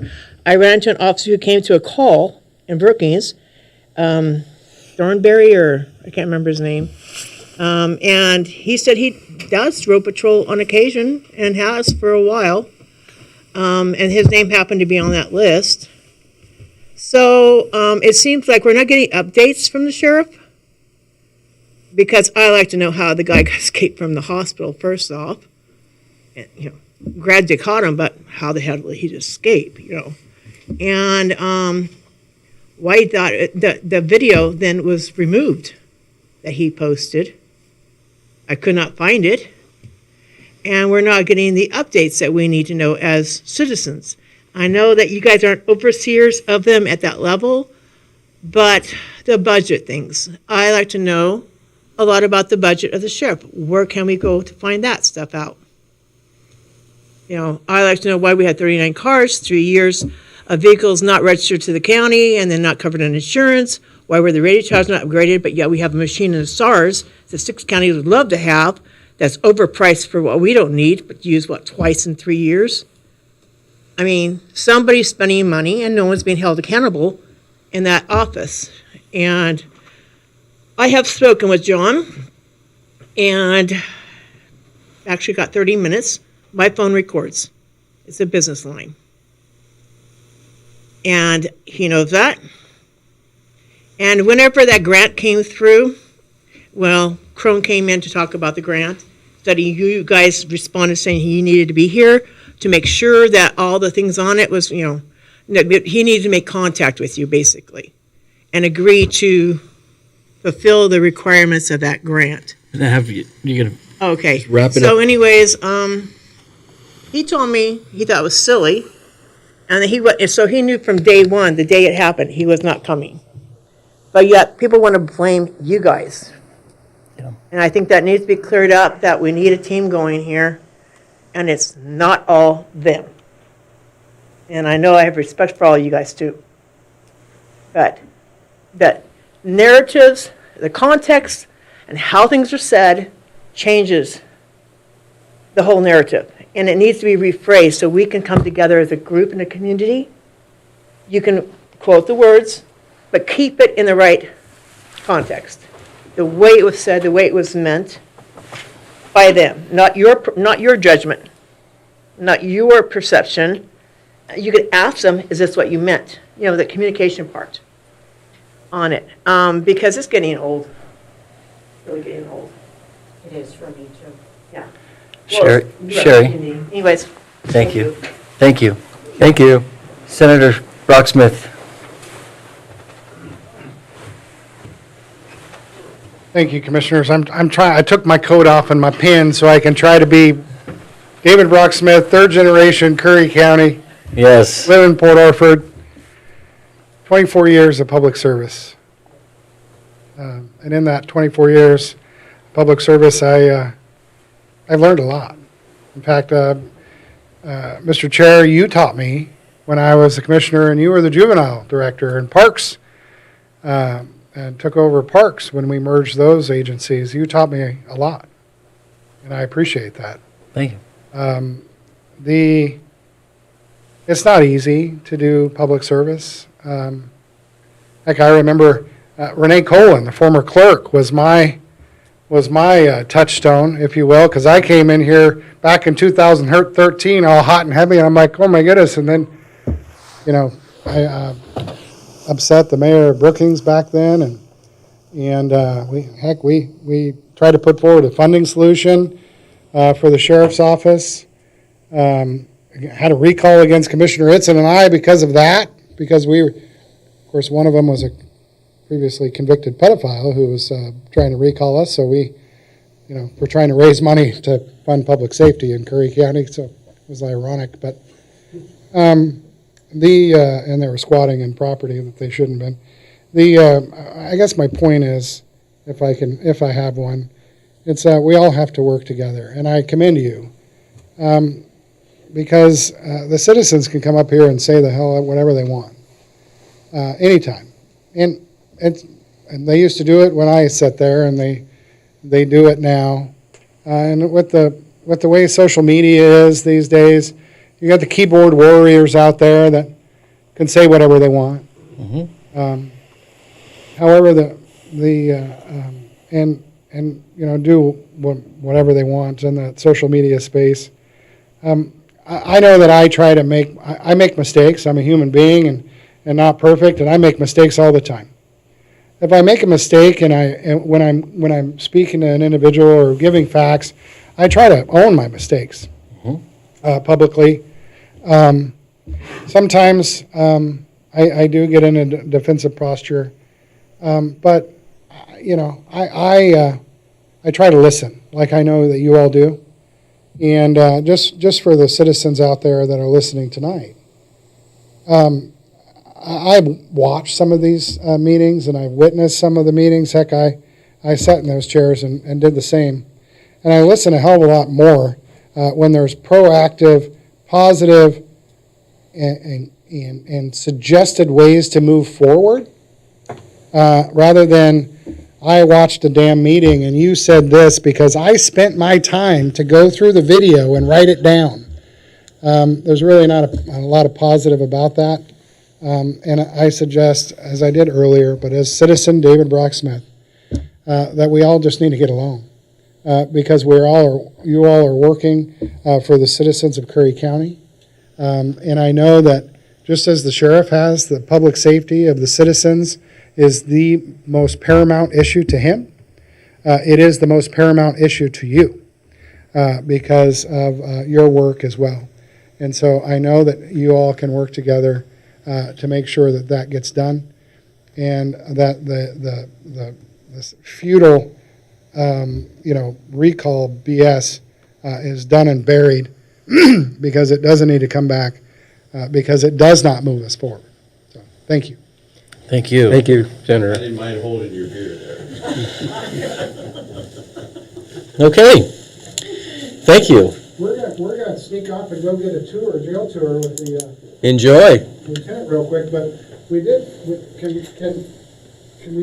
Court and I get a picture with you all real quick? Certainly. I think we can do that. It's not on the agenda. Hey, just sit in your seats and we'll stand behind you. They all got up already. We'll get you three in the middle, and then That's a great idea. we'll get on each side. Thank you for indulging us. Absolutely. Cheese. Cheese. Good job. Sin copies. I'll text it to you. Thank you, Commissioner. Thank you. Appreciate it. Thank you very much for coming. Thank you very much. Can we get a company to do all the cranberry stuff here in Linwood? Built? Commercial company, can you build, but Linwood is a lot of land right there, it's so close. They can take all the cranberry. Thank you. Thank you. Something. Okay, sorry. We'll be back. We'll be back. Here we go. Okay. And that small break was brought to you by, just kidding. Okay, commissioner comments. Commissioner Coker, do you have any comments?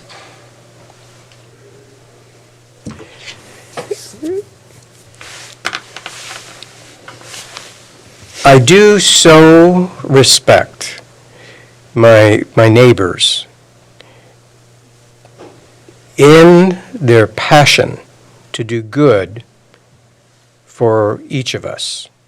It's the family motto, do good in the neighborhood. But I want to divide between being passionate about supporting the institution of the sheriff's department, the sheriff's office, and separate that from passion for an individual and the support that an individual deserves or gets. Both of those are important passions.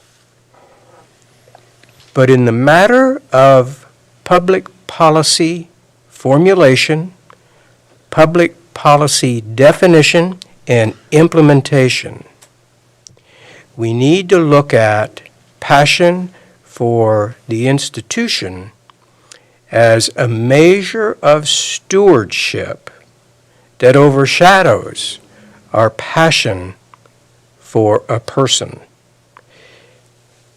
And the reason why that's so important to recognize, because if we don't have passion for the institution or the department, then everybody, every person that works or is employed in that institution immediately becomes degraded because there's no passion, there's no inherent significant worth to the institution. So how can the people be valued to the degree that they deserve if we don't first acknowledge that our devotion is to the institution and our support and work and partnership is with the people? So when I think in those terms, then our board is about policy. Our board is about administrative practices and procedures. Our board is focused on the mechanics, the mechanisms associated with organizations. And the reason why I'm doing it, and I surmise that you are too, is because we know if we do our job really, really well, that the people benefit. But if we slack and don't devote the attention to the mechanics, to the policy formation, the administration, the accountability, the requirements of transparency and communication to the public, if we slack on that, the people are diminished within the organizations over which we are supposed to be stewards. So I, for one, am redoubling my efforts to focus on the stewardship role associated with being a leader that is formulating policy, that is in charge of a significant administrative role, because I really, really love what the people are trying to do that work for us, and I don't want to let them down. Thank you. Very well said. I think there's going to be a theme around tonight's meeting, the last meeting of the year, and it's really about how we plan to forge ahead. And hearing resolute action and direction in your you're stating that you're going to be focused and steadfast on what matters, as opposed to what is presented is an honorable theme. I think that I have a similar theme moving forward this year, and so I'll get to that as well. Thank you. Thank you. Commissioner Hollinger. Yeah. So just just a couple things here real quick. I know we've made a recent effort of how do we improve communication to the county. I think we have a pretty inconsistent and lackluster media presence for our county. There's some online social media type journalists out there. We have a couple of papers who will put out a paper, once a week or once every couple of weeks. And so, the word doesn't get out to everybody within our community. And, so I know efforts by all three of us to try to help improve communication is very important and near and dear to, again, what Lynn said, is bringing awareness to the items that are important to help create that foundation for a steadfast county and a productive future. And so with that, I came across Commissioner Trost's new social media page to help keep our citizens up to speed on what we have going on here. And one of the major topics was the transient issue within our county, and especially within Harbor. And Commissioner Trost touched on that and gave a very real and very genuine, heartfelt a post about his thoughts on that. And and it's something that we get brought to our attention almost daily. And I would like for us to host a town hall down in Harbor to discuss the transient and homeless issues that really kind of plague our county. And I know a lot of our citizens down there are affected by this, their businesses, their homes, their personal lives, etc. And I would really like to get them together and have that conversation with them in a genuine face-to-face setting. I would like to invite the sheriff. I'd like to invite Chief McRae and Chief Hensley and Chief, I only know his first name, Hank, up in Port Orford Hobart to attend that town hall. So I'd like to propose that we do that here in the next few weeks, if we can arrange maybe getting the Grange Hall to be able to do that. I think that would be an important thing to continue to push the ball on and help our citizens with that. The other item, again, going back to that and communication, it's not posted on our county's website yet because it only goes through the end of this year. But on January 9th, we are going to have a supplemental budget meeting. And I think that would be a good thing for folks to either attend or live stream in on, because we're going to have some very important discussion based around our budget and what we have coming in, what we have going out, ideas that we have to prepare for the upcoming budget season. And if folks want to start including themselves and educating themselves on our budget issues and constraints and how we intend on fixing the budget for the future stability of our county, I recommend getting involved. And just so everybody knows, January 9th, right here. We haven't picked the time yet, but it will be that day. So please come and be involved. Thank you, Pat. Thank you. Wow. Okay. It is a night of commitments. I first off want to acknowledge and thank both of you for running the last meeting in my absence. I appreciate all that you've done and do. I know it's not easy, and so thank you for doing that. One of the commitments are discussions about communication and being somewhat resolved in our drive to move our county forward is number one. It's going to require both to move forward. It's going to take honest, consistent dialogue, communication, and a resolute attitude to not be distracted, to not be mulled down, to not be,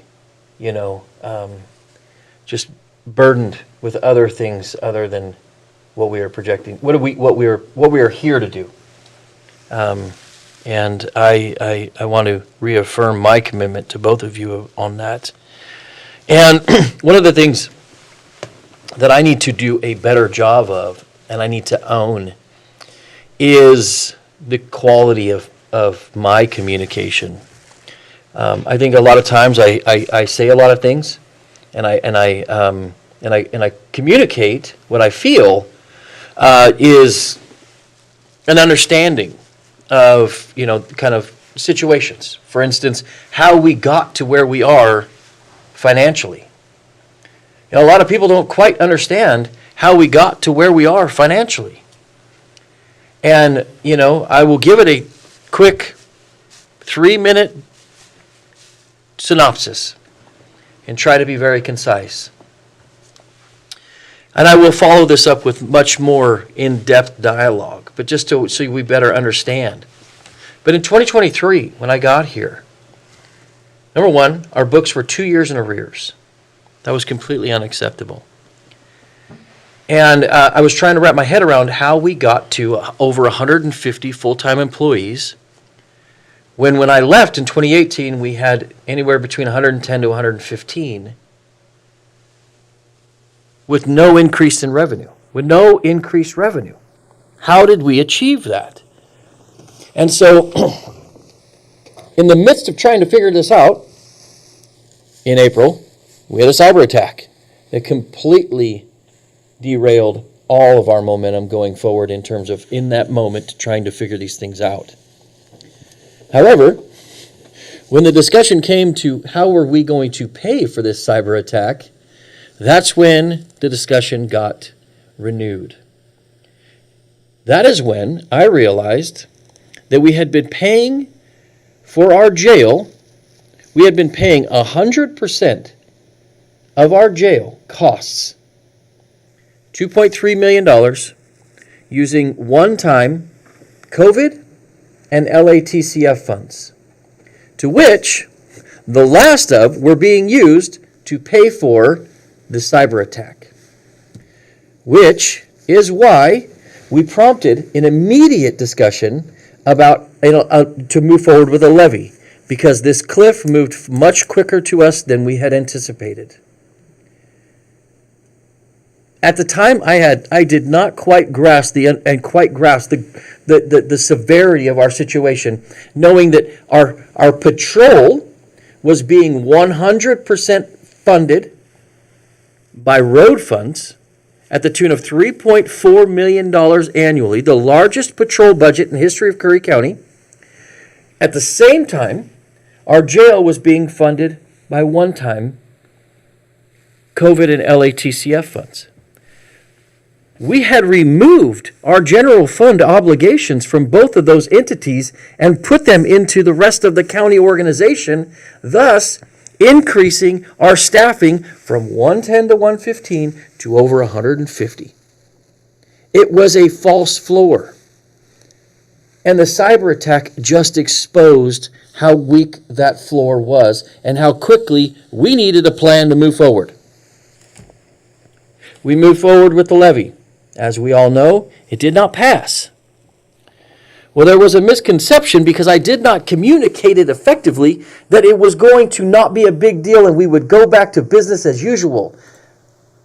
Because I failed to communicate the severity of the situation effectively within our own county departments.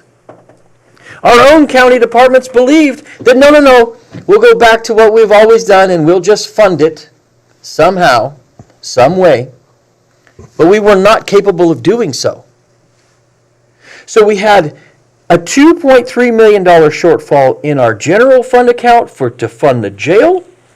At the same time, we were running out of road funds at a clip that we couldn't sustain over 3 to 4, 5 years. We had to make choices, and we made choices. And what it ended up occurring is the rest of the county departments, the non-public safety county departments, all had to make major cuts, with the exception of our district attorney's office, which supports all law enforcement apparatuses in our county. All the others made major cuts to their departments in order to make up the $2 million gap in jail. That was the purpose of the cuts. And a lot of people don't understand that because all we have talked about are the cuts made in public safety.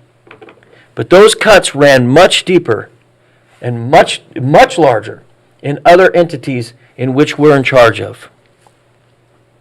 So I own that. I did not communicate that well. And I do believe that did lead to a lot of the miscommunication and dissension. Because had I communicated it in a manner that people understood that it was not optional, that this was not one of the years where we're saying we need a levy or else, just kidding. This was a situation in which we were facing major financial constraints.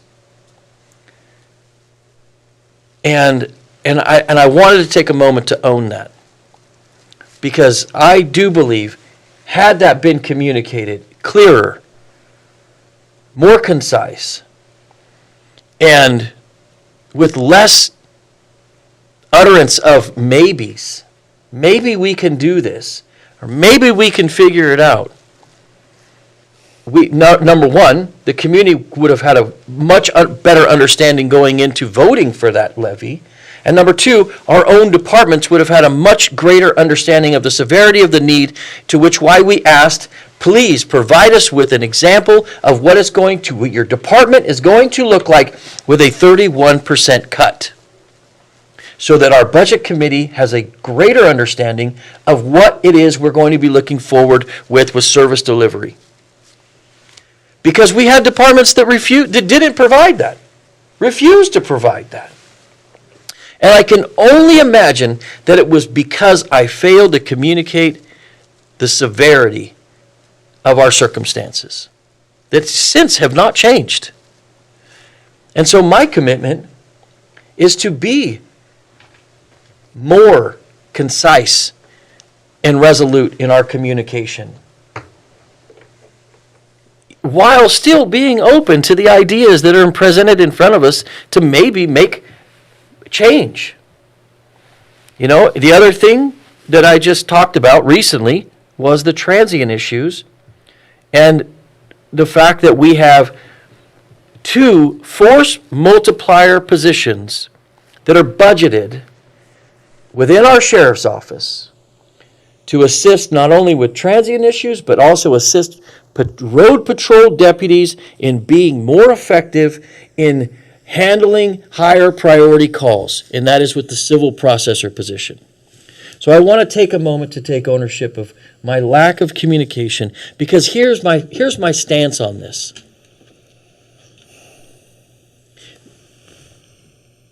The only reason I can come up with in which why the sheriff refuses to interview and hire for these positions is because I can't imagine a world in which he would want to withhold resources from the public. So what I have failed to do is implore on him the importance and how we've come to the resolution, idea, the plan in which these positions came to. How we came to these positions coming forward. So I sent an email today to discuss those things. And I would like to share that with both of you since we don't have that opportunity very often. This is my email. I said, Sheriff Ward, I apologize for not better communicating the need, intent, and method of budgeting for the CRO position. The need is palpable by the public's outcry for these issues to be addressed. As you and I both know, as all of us know, that is the number one need that we receive constant communication with the public about. I would ask that you have dispatch run a report on the number of transient-related calls that come in on a weekly basis and identify the total volume of those calls as compared to all other calls. The intent is to provide consistent accountability. A person who knows these people, knows the service providers, and understands how to connect the two if a service is needed that we do not have access to in Curry County. That person could get them to those places. I understand from a recent email you sent to a member of the public that you do not agree with the use of opioid funds to fund this service. We have legal opinions that believe that this is an appropriate use of the funds and communities that are already using the funds for this purpose. I am willing to examine adjusting the funding to 90% opioid to 10% general funds if we can figure out a way in which we can accomplish that. What I don't understand is your refusal to consider the value of this position, as well as the civil processor and animal control position. Both of these positions are force multiplier to road patrol and would provide direct and indirect benefit to the entire county. Now, the animal control and civil processor position is identified, is the intent of that position is to reduce the burden of serving civils off of our road patrol staff so that they are able and they have the ability to not be burdened down with that job part. What they would be doing is answering animal control calls while not serving civils. It seems like it is a needed service for our community to provide our road deputies with more, with an opportunity to have more presence in providing public safety. So I apologize that I have not communicated these things in a manner in which they have been effective. Because we are no closer to where we need to be than when we started. And that is, I have to own that in a manner of not being able to communicate it effectively. So I wanted to just hit on those things. And we have, sorry? Well, we'll have to wait for a minute, Sherry, but I wanted to just take a moment to do that. So thank you both for your comments and direction and wanting to move forward in this future year in a manner in which we move the needle in a substantial way for our citizens. Thank you. Thank you for the great synopsis of how we got here. I will come out with a much more defined process, but I definitely wanted people to understand that because I think, like I said, I didn't communicate it effectively. Okay, next up is the consent agenda.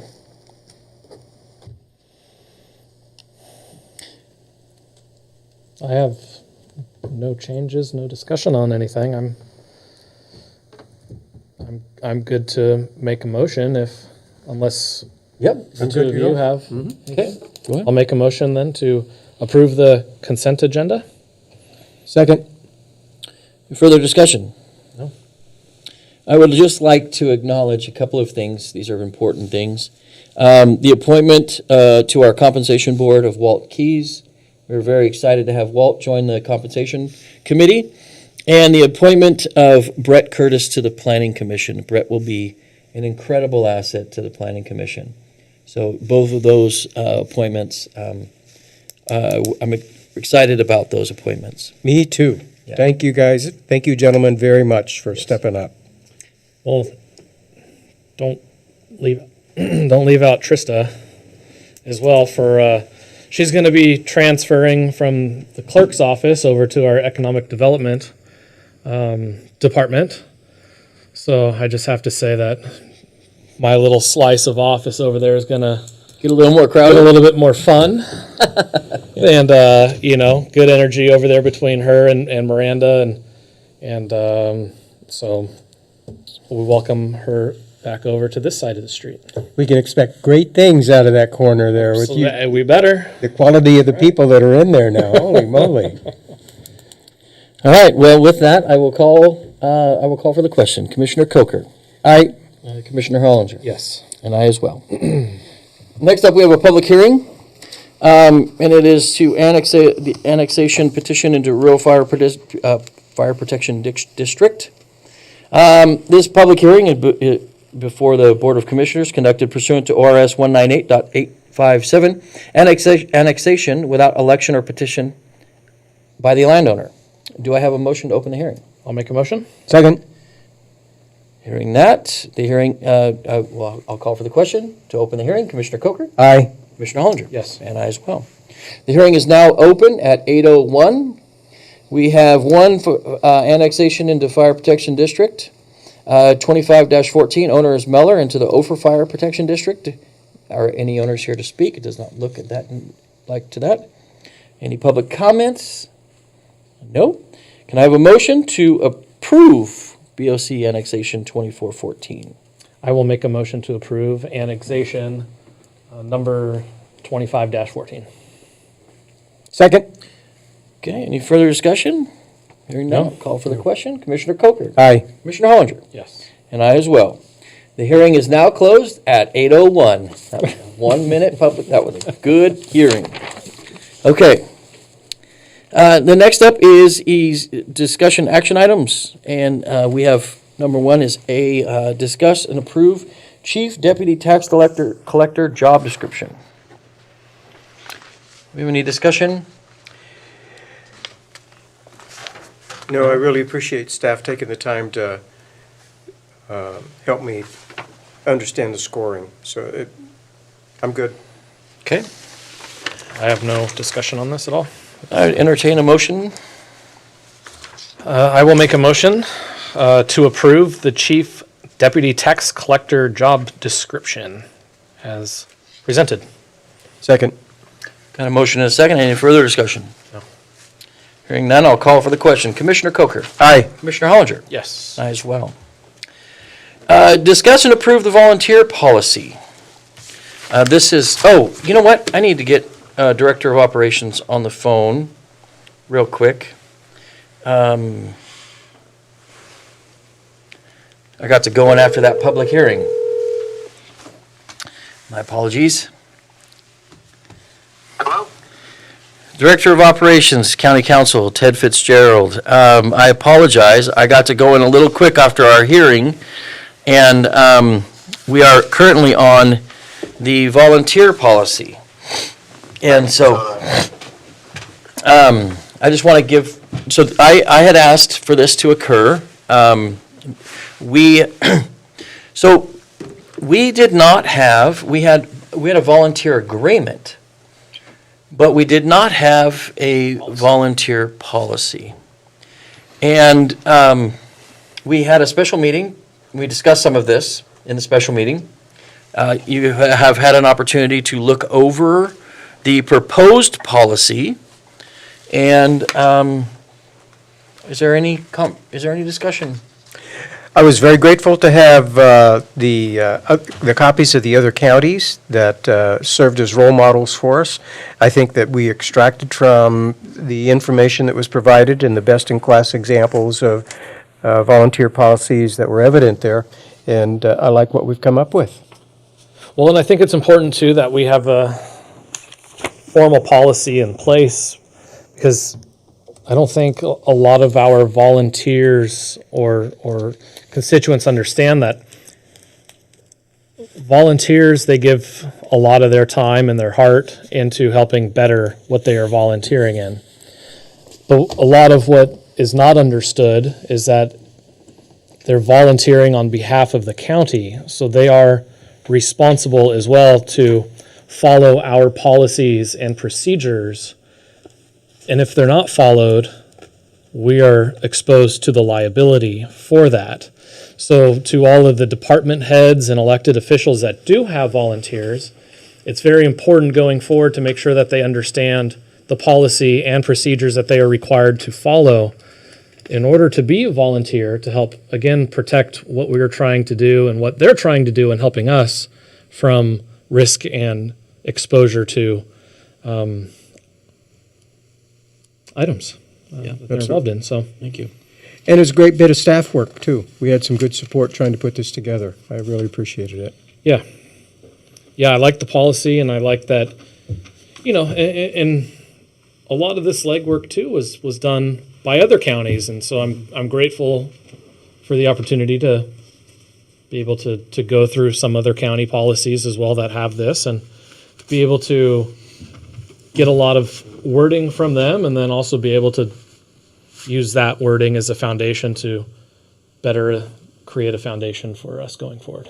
Yeah, and your notion about this being a foundation, it's actually a structure that enables volunteers to engage. So to the extent that they clearly understand what their mission is, they clearly understand their roles and responsibilities, they clearly understand the roles of supervisors and the support they can expect from the team, that just makes our volunteers incredibly more effective. Yes. Okay, well, I would entertain a motion to approve the proposed, go ahead. Yeah, I'm going to just borrow this from you for a second. I'll make a motion to approve the proposed volunteer policy for all current volunteers and for forthcoming volunteers. And can you add that our current volunteers will sign the new policy? And also that our current volunteers will sign the new policy. Second. Okay, got a motion and a second. Any further discussion? No. Hearing none, I'll call for the question. Commissioner Coker? Aye. Commissioner Hollinger? Yes. I as well. Thank you to staff on preparing this policy. Okay, next up is the discussion of the 2026 meeting schedule. So each year, at the beginning of the year, we discuss how we want to move forward for next year's meetings, how we want to schedule those so that staff is able to get those calendared for the entire year. So thoughts? Well, I have a proposal. I like the scheduled dates. I believe we're the first Wednesday of the month and the third Tuesday of the month at 6 p.m.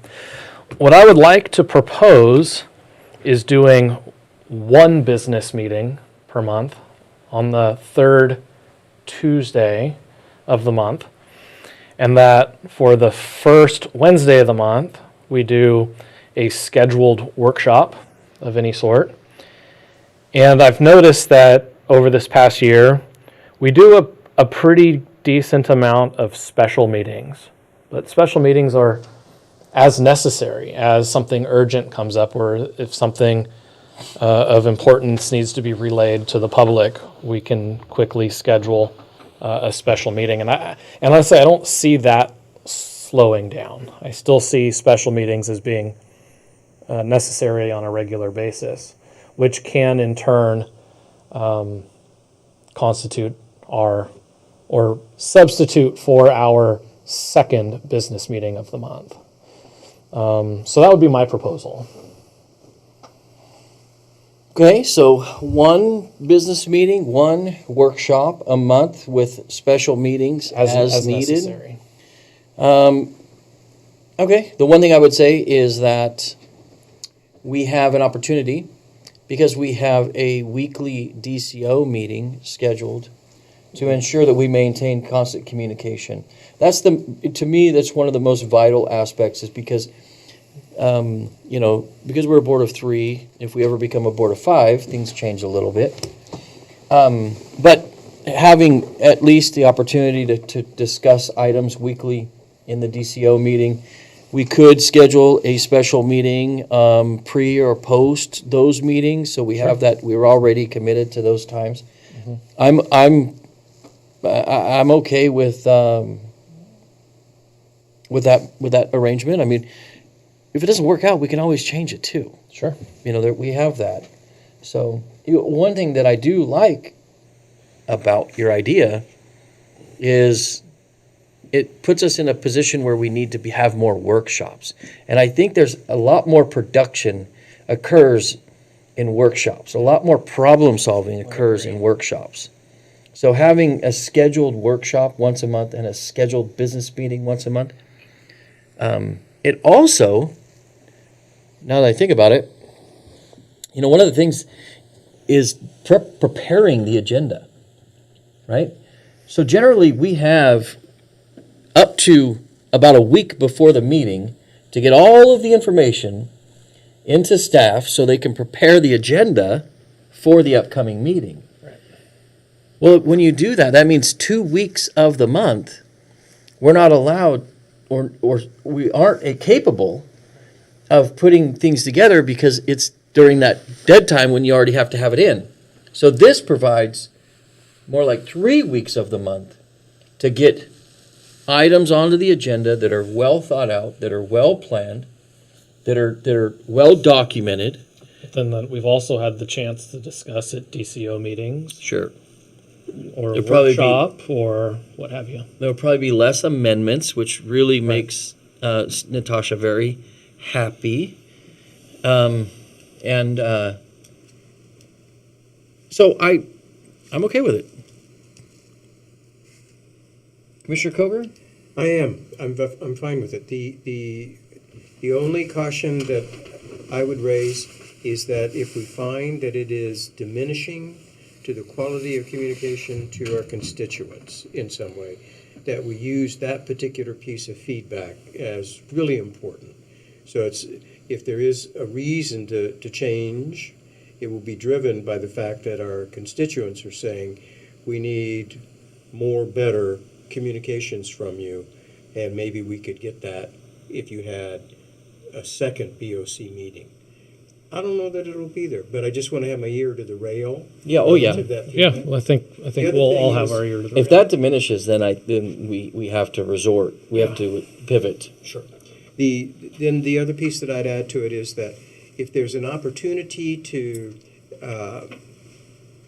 move our location for the non-BOC event, if we can do that. The workshops? Port Orford, Brookings, Yep. maybe once a quarter we show up here for a workshop, but we really plant ourselves in our constituent incorporated areas. Agree. I'm all for that. Thank you. The one thing that I'm gonna, I wasn't gonna bring it up here. I was really gonna discuss this in the next, when we choose our officers next month. But, and you know what? And maybe I'm just gonna wait. I'll wait. I was gonna talk about public comments and looking at changing up the format a little bit of public comment, changing up the agenda a little bit to be a little more dynamic. Cool. Yeah. So, Make it better. yeah, I'll bring that up next month. Yeah. Okay. Curious to hear your thoughts on that. Yeah, I need to formulate them a little better. I came up with, they just all kind of came to me in a minute. So, okay, with that, Are you gonna have that starting January, like the first meeting in January? Because we don't have a meeting in 2 weeks. it would be It'd be the third Tuesday in January. the Would be BOC. the BOC. The workshop would be the first Wednesday. Yeah, So you're starting that immediately. yes. Okay. effective January 2026. Where did the year go? Okay. Okay, next up is our Director of County Operations update.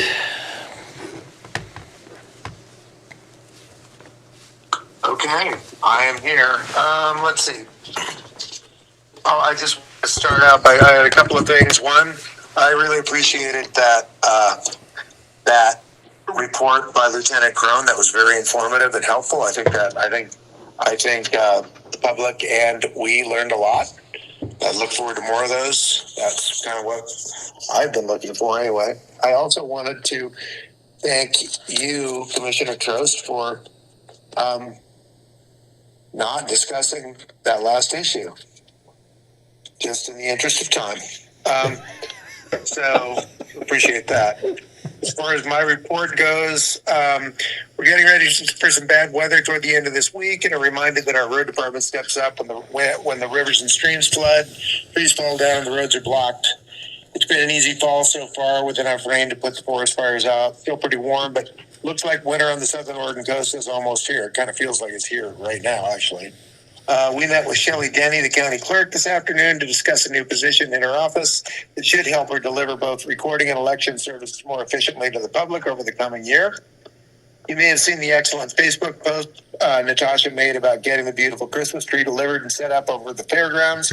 We want to thank South Coast Lumber, now Chinook Forest Partners, for donating and delivering the tree and working with Coos Curry Electric to get it set up. Many thanks to those two great crews, along with our own maintenance department, who made it all happen. I've been spending a lot of time recently locating records that were thought to be destroyed by the cyber attack. It's surprising and reassuring how many records are still available if the time is taken to look. We've been focusing on this as part of the countywide audit, verifying actual expenditures and property belonging to the county, where it is, and whether it is still in use. A lot of this information will be going on the website soon so that the county taxpayers can get an idea what the constituents currently own. Can you tell us where at on the website that will be located? We're gonna set up an inventory page basically. Okay. And add that. I want to make clear why the county is auditing itself at the level that it is. Specifically, accountability strengthens institutions; it does not weaken them. The audit has revealed issues that require an elevated focus on both transparency and accountability regarding the administration of some departments within this county. Investigations must and will proceed independently and without political interference. The BOC's role is governance and oversight, not operational interference, and my office will be posting findings to the BOC and the public as they are made. I also wanted to say that I'm very pleased to hear that Court Boyce has been asked to head the Coastal Caucus. This has been a great legislative group for the coast, and especially the Southern Oregon coast over the years, and I'm looking forward to good things from him. That's really good news.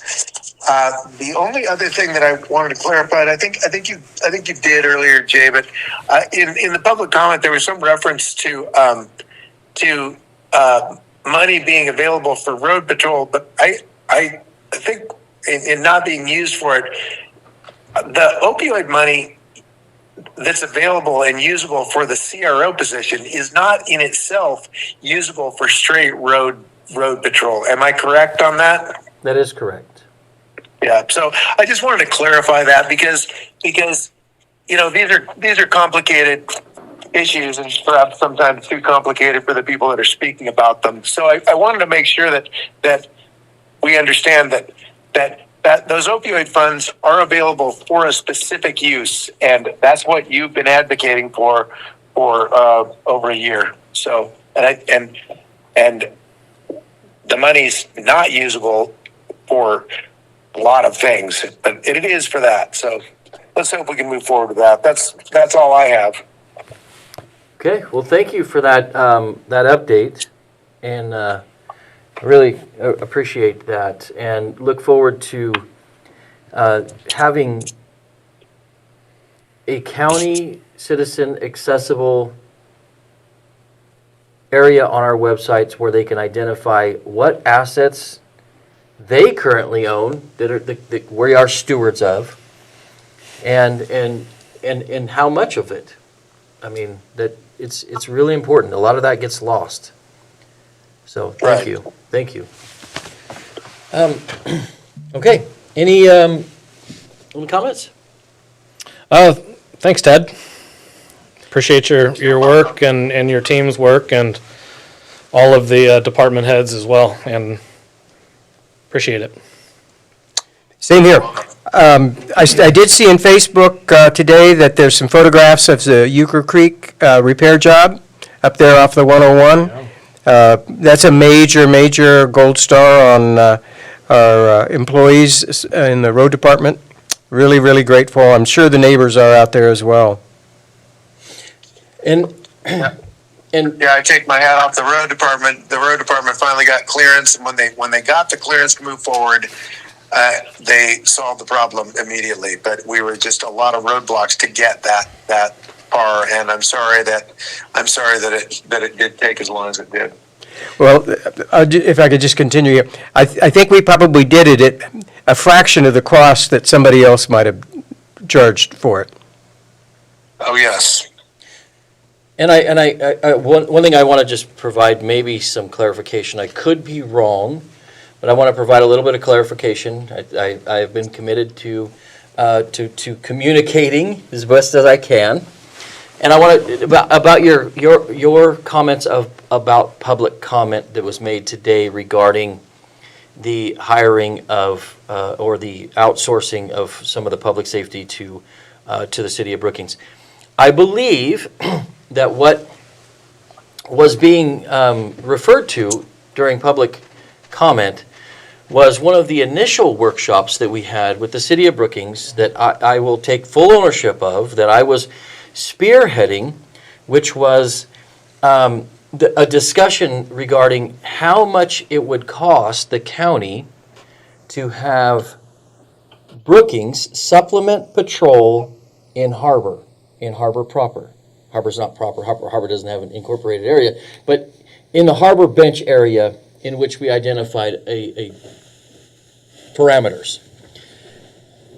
We never got to a point where we got to discuss dollars and cents because the Brookings management was very forthright and stated, we need a certain set of data from the sheriff so that we understand the volume of work you are asking us to do, so we have a better understanding of what it will cost.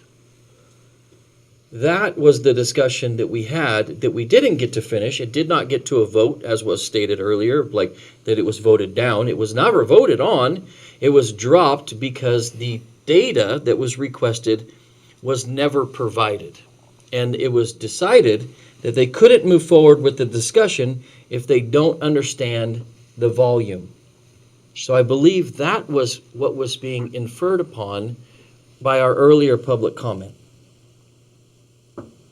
And I wanted to provide clarification. Yeah, I think you're right. I do just want to reiterate though that the as far as, you know, from my perspective as director of operations and looking at finances, I know that we have opioid funds that are available to fill certain needs, but Correct.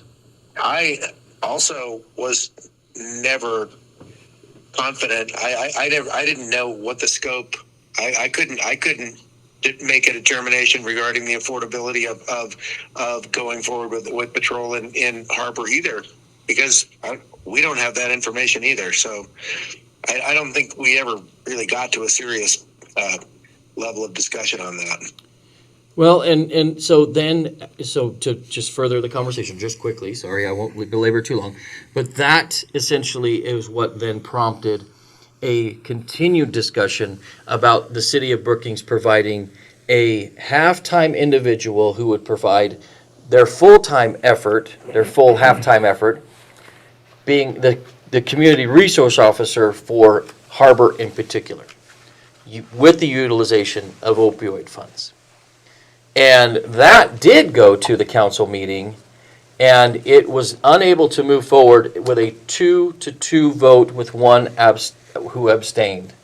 So it couldn't move forward because it was a tie vote in that effort. So just for full clarification. Okay, Thank you. yes. All right, commissioner updates. Commissioner Hollinger. Sure. I will start it off tonight. I've got kind of a list of things, so I'll try to Oh, get boy. through them pretty quick. Just All right. to update everybody, I had a meeting last week with our senators' aides, and then had several emails with them as well, and with our Congress lady, Val Hoyle's aide as well. And anyways, it was in regards to the Coast Guard and trying to get a Coast Guard presence back here again on the Rogue River in Gold Beach at the station here. And it'd be great to have a full-time presence. However, seasonally, it's very important that we get a seasonal presence back here again like they used to have. And that season's really kind of starts around the first part of July and goes through the end of October. That's a busy time out here on the Rogue River. It's a busy time where if you have a chance to be able to get out into the ocean, it's going to be during that time frame to go fishing. And anyway, so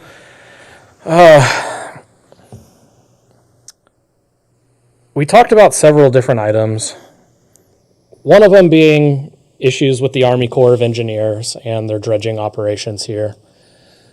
It seems that we're kind of a forgotten river. For as big and as busy as our river is, it doesn't get the attention that it's required to have by the Corps of Engineers in regards to dredging. A lot of years, the big suction dredge, the Yakina, will show up, and then we'll just see them pretty quickly thereafter just disappear. And the excuse is, well, it's just too shallow for us to get in. We can't dredge. So then we won't see them. Or if they do come, they're only out at the very tips of the jetties and will try to make their way into our sandbar at the mouth of the river. But they can't go any further because it's shallow. And they don't have room, physical room in between where that sand spit ends and the north jetty barrier is. The boat's too big, can't get in there. So they leave. They do what they can, they leave, and it's kind of a running joke around here because everything that they suck out backfills within really a couple of days. And it just seems like a big waste of taxpayer money in that kind of operation. And with that, and this lack of annual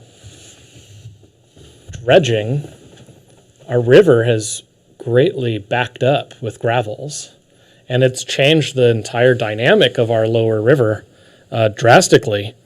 We have new safety issues or areas of increased danger along our lower river due to shifting gravel bars and the shallowing up of the river, which requires dredging of channels for recreational boaters and for the commercial boaters to get up and down our river. And again, it changes the dynamic of everything. It heats up our lower river. It has a large effect on our fishery. And so addressing the dredging to go outside of the federal navigable waterway is something that is going to have to be addressed.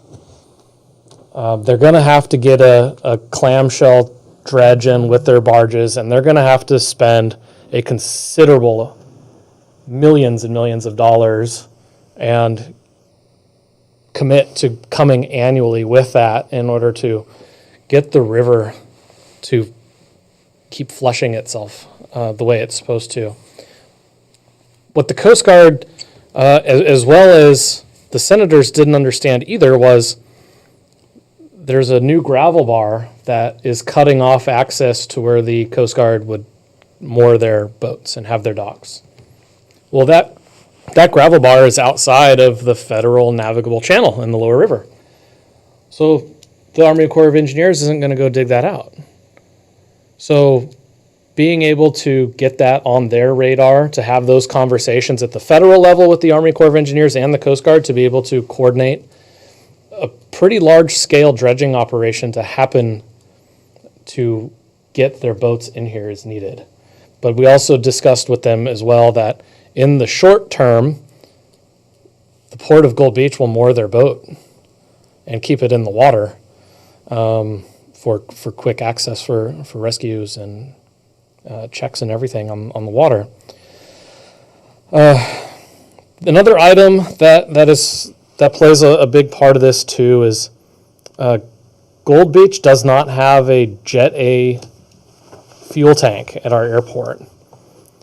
That was one of the big issues in the Coast Guard's rescue efforts with the tragedy that our community faced at the end of August.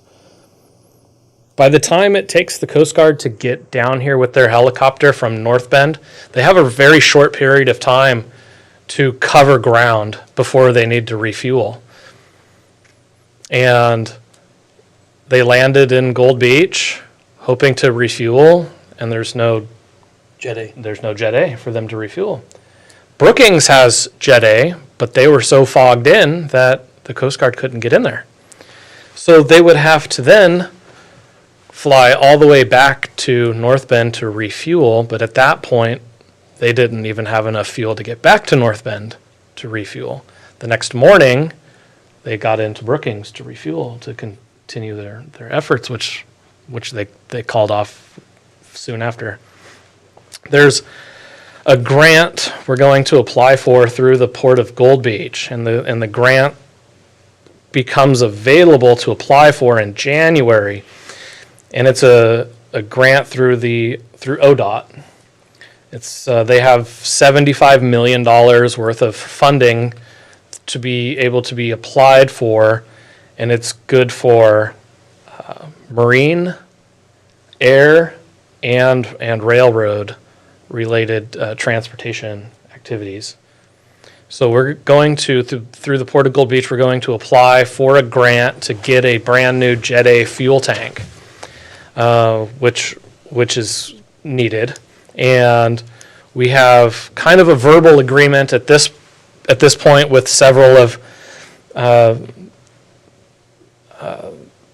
the folks who have hangars and have jets and helicopters that they pay lease on for space at our airport that are willing to contribute all of the fuel needed for that tank, not only for their personal use but also for the Coast Guard and rescue and search and rescue operations. So we are working on that as well.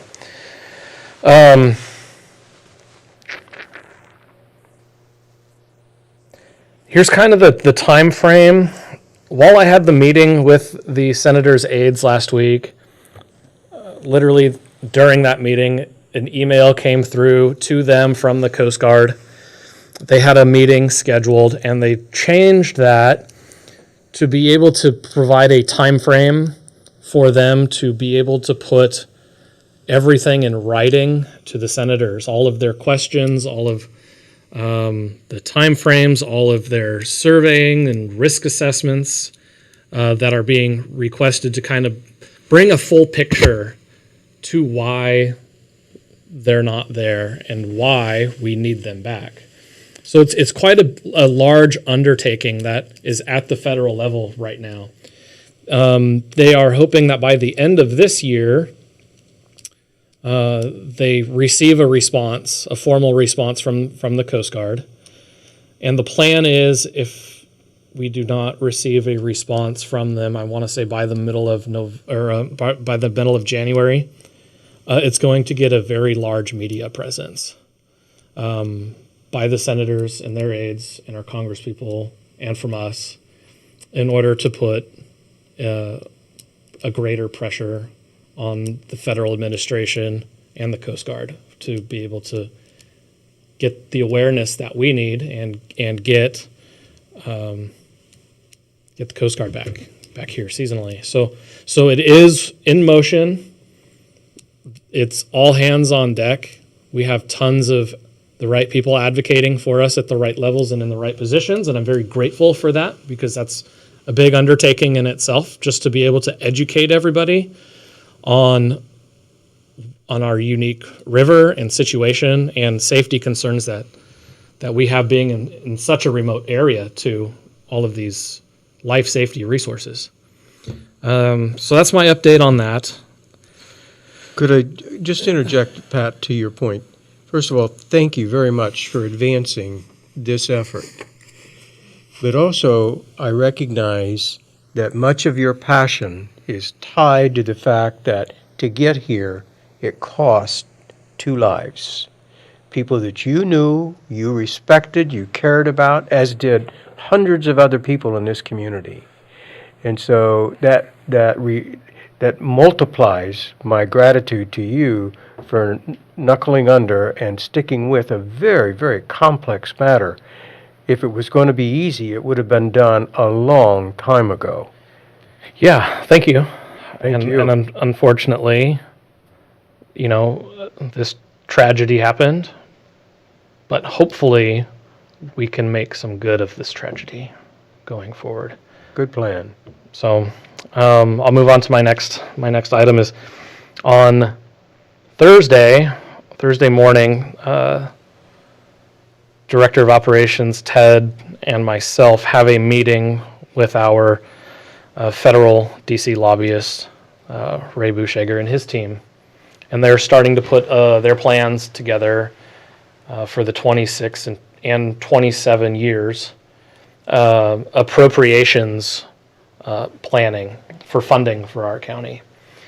So they are looking for us to come up with what items do we want help in getting funded, so that they can work on getting us that money and making sure we are part of the appropriations funding at the federal level.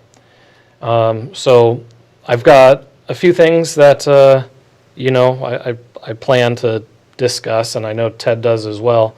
But I'm hoping that the two of you can also relay to Ted what ideas you guys may have as well to put on that list. Let's take it a step further. Let's make that our workshop topic for January. Great. Yeah, because I'm. Yeah. As soon as you said that, I said, "Oh, great! What a good opportunity." Yeah. But then I said, "Well, what would you propose, Lynn?" And I don't really know enough about the process, the opportunity, and maybe even some of the needs that are going to be able to fit. Well, I mean, just one of the things you mentioned today, and that's courthouse modernization funding. So, that's just one idea. Well, among many that we have. So let's schedule great. that then for our first workshop. Terrific. Okay. Good idea. And on that topic, real quick, while I have you on that workshop, what we didn't solidify for Natasha was times. So do we want to stick with 6 p.m. business meeting? Yeah. Yeah? Yep. It's okay with me. That certainly allows more constituents to show up if they want to get involved. Mm-hmm. But workshop, definitely during the day. I would propose like a 1 p.m. workshop. Yeah, I would agree with that. Fine. Yeah. So, Natasha, 1 p.m. workshops, first Wednesday of the month, 6 p.m. business meeting, third Tuesday of the month. Yes. And then our ongoing DCO meetings and special meetings as needed. Yeah. Okay.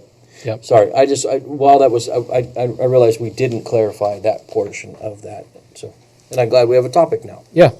I also wanted to second what Senator Brock Smith said earlier. Today was the crabbing opener. And I also want to wish them the best of luck. Be safe on the water. And I hope it is a very bountiful and productive crab season. The other item... No, you were only allowed those ones.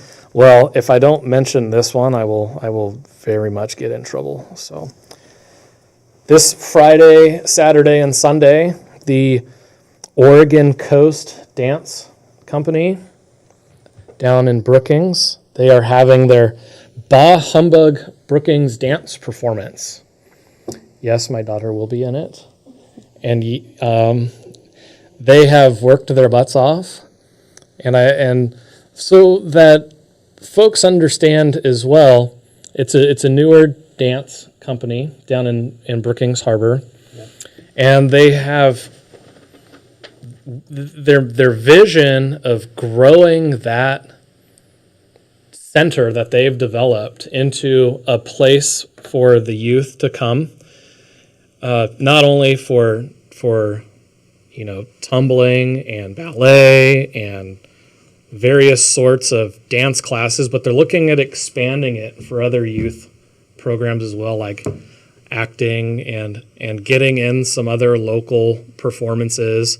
They just built a new stage there at their facility, so this performance this weekend will be their very first production on their new stage in their new facility. And so they've poured their heart and souls into it, and same with all of the dancers. So if you have some time, please go and support everyone involved. It's at they call it the Sea Spray Dance Center. It's in Harbor, it's located right behind the Chetco Outdoor Store. There's a kind of a business complex just behind that where they have their studios and everything, but it'll be held there. So you could check them out as well online, or they have a great social media presence as well. Check them out. Go support them and go see all these kids perform a great holiday spin-off of Christmas Carol. I just want to say thank you, Patrick, for expressing your interest in dance. And maybe we can think about, some of these really contentious issues that are before the BOC and kind of bring them head to head with other groups. Maybe you could lead us in settling those through like a dance-off. I don't think I'm the right person to ask for that, considering we have a performer amongst us who already has performing skills on a stage. Maybe he could lead us in that, Ted. Oh, I'm so glad the Commissioner Alcorn is not here. Okay. I have two more things. I'm sorry. I'm dragging this on. You have two more things? Two more things. Good gravy. I'm having a dinner meeting with the ODFW district director for the Rogue watershed. His name's Phil Simpson. In January, and that all kind of started when I was at the Association of Counties annual conference, and I met with Sean Clements. He was the deputy director, kind of the number 2 in charge for ODFW, but they're doing a lot of work here in our region with hatcheries and trying to bolster fish populations. And so I have a lot of questions, and I want to have a better understanding of their vision and their forecasting and their work that they're doing for hatcheries. So I'll be able to keep everybody updated on that. And then lastly, I attended the Wreaths Across America event down in Brookings on this last Saturday. And it was a wonderful event. I was very honored to be able to deliver a speech to everyone there. And I want to share just kind of a portion of that speech. And again, kind of getting back to my quotes and that sort of thing. I want people to. You reading that whole thing? No, I'm not. Okay. I'm not. It's just going to be a portion of it, but And this 3-hour meeting was brought to you by I think we need to get some. So I'm sorry. But I think this is good, and I think this is something that I certainly try to live by every day, and I just want to share it. So one of my favorite speeches I had ever listened to when I was a young man was by the famous Jimmy Valvano, or Jimmy V for short. And it was back at the 1993 ESPY Awards. And for you that don't know, Jimmy V, he was a famous college basketball coach for North Carolina. And he was also a sports commentator, and he was a cancer advocate as well, who unfortunately passed away due to cancer shortly thereafter he gave his famous speech. But he said there were 3 things that you should do every single day. One is to laugh every single day. Find joy. Humor keeps life light even when things are heavy. If you laugh, you're living. Number 2 is you should think every day. Spend time in thought. Reflect, learn, and question. Thinking helps you grow and understand what really matters. And third is be moved to tears. It doesn't mean sadness. It can mean compassion, gratitude, or love.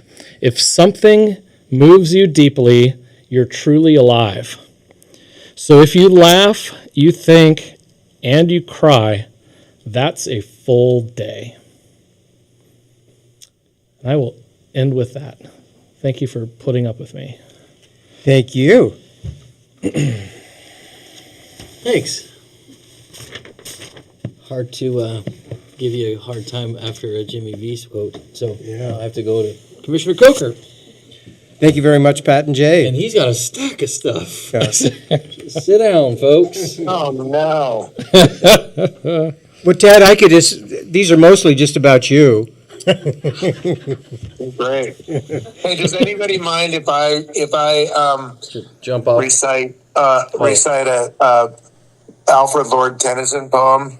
About 15 minutes. Please don't give Patrick any more ideas. Okay. So I'll leap right in here. We have an opportunity to respond to the Oregon Department of Land Conservation and Development regarding offshore wind turbines. They have come out with another iteration of their roadmap. I bring this up to my colleagues here on the BOC in as much as what I understand about the material that's been disseminated by the administration is that it's very, very biased in support of the effort to somehow create a pathway that assures that we will have offshore wind turbines along the southern coast. And the way that assurance is established is by taking away the authenticity and the power of local communities to participate not in providing opinions, but our ability to exercise our right to vote and the power of the community as pillars in deciding, not just adjuncts, but pillars to decide what goes in to our environment here. So for Jay and Pat, I want you to know that Ted has a memorandum that I'm sending back to the Land Conservation Organization on these matters, and I am highlighting in this iteration what I understand to be 4 or 5 examples of it's almost a violence done to the integrity of local communities in terms of how they've structured this effort. They are literally trying to tell us to sit down and shut up. And we shouldn't let that happen. So that's going out, probably be by close of business tomorrow. The other thing is that I would ask that I got this note. It's called the Community Initiated Projects. It's a funding opportunity, and it came out under the Wyden-Merkley's letterhead. Just for purposes of discussion, what happens to this and how do we take advantage of it? I'm not familiar with it, but I just raised that, and maybe between the three or four of us here that we can talk about this sometime, maybe even after the first. That would be a good thing to discuss at our workshop, because that bring it to the directly workshop. pertains to what we can have our lobbyists. Appropriations. Yeah. Yeah. Okay. And then the final thing that I wanted to touch on has to do with the personal experience I had, my wife and I had. Our 86-year-old family matron, the oldest brilliant woman in the clan, we caught her in the nick of time. She was being hacked by phone callers. And literally, the only reason that she didn't open up the floodgates of her wealth and her stability in her life was my wife happened to call her while the hackers had the matron on the phone. And my wife listened to what our matron was saying, and she said, "This is not right. You need to get off of that phone call because they are going to hurt you." And so she did. And an hour later, then, we were sitting over sandwiches with our dear matron and listening to her and the story. And it was an absolutely unmitigated, dark force of a hacking group that was trying to extract considerable wealth from this woman whose family had put that wealth together over decades. So I bring that up as a personal example of what I have come to understand now from the Justice Department is an ongoing threat within coastal communities like Curry County in particular from hackers. And the reason why we are in the bullseye of the hackers is because of our demographics.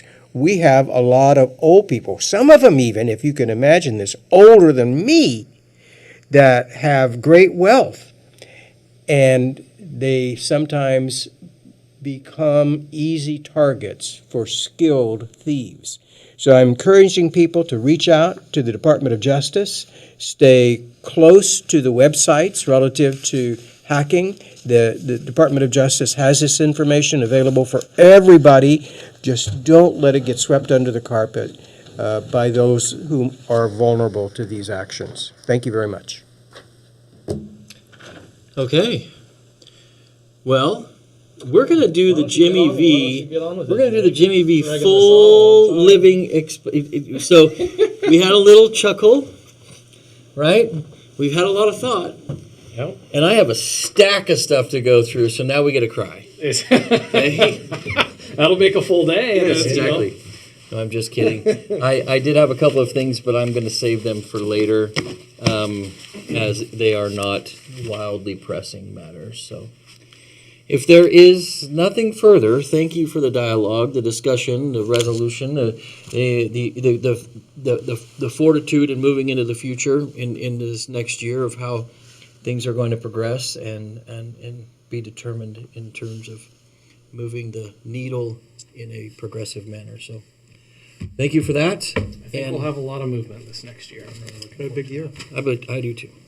And I want to thank everybody who came today and you folks who stuck it out. That was an incredible test of will and fortitude on your behalf. And also for Senator Brock Smith and Representative Court Boyce coming tonight to provide us with a legislative update. That was very nice of them. And with that, it is 8:53. I think it is the next day. It might be the 17th now. No, I'm just kidding. It's still the 16th. And I appreciate everybody, and we'll talk to you soon.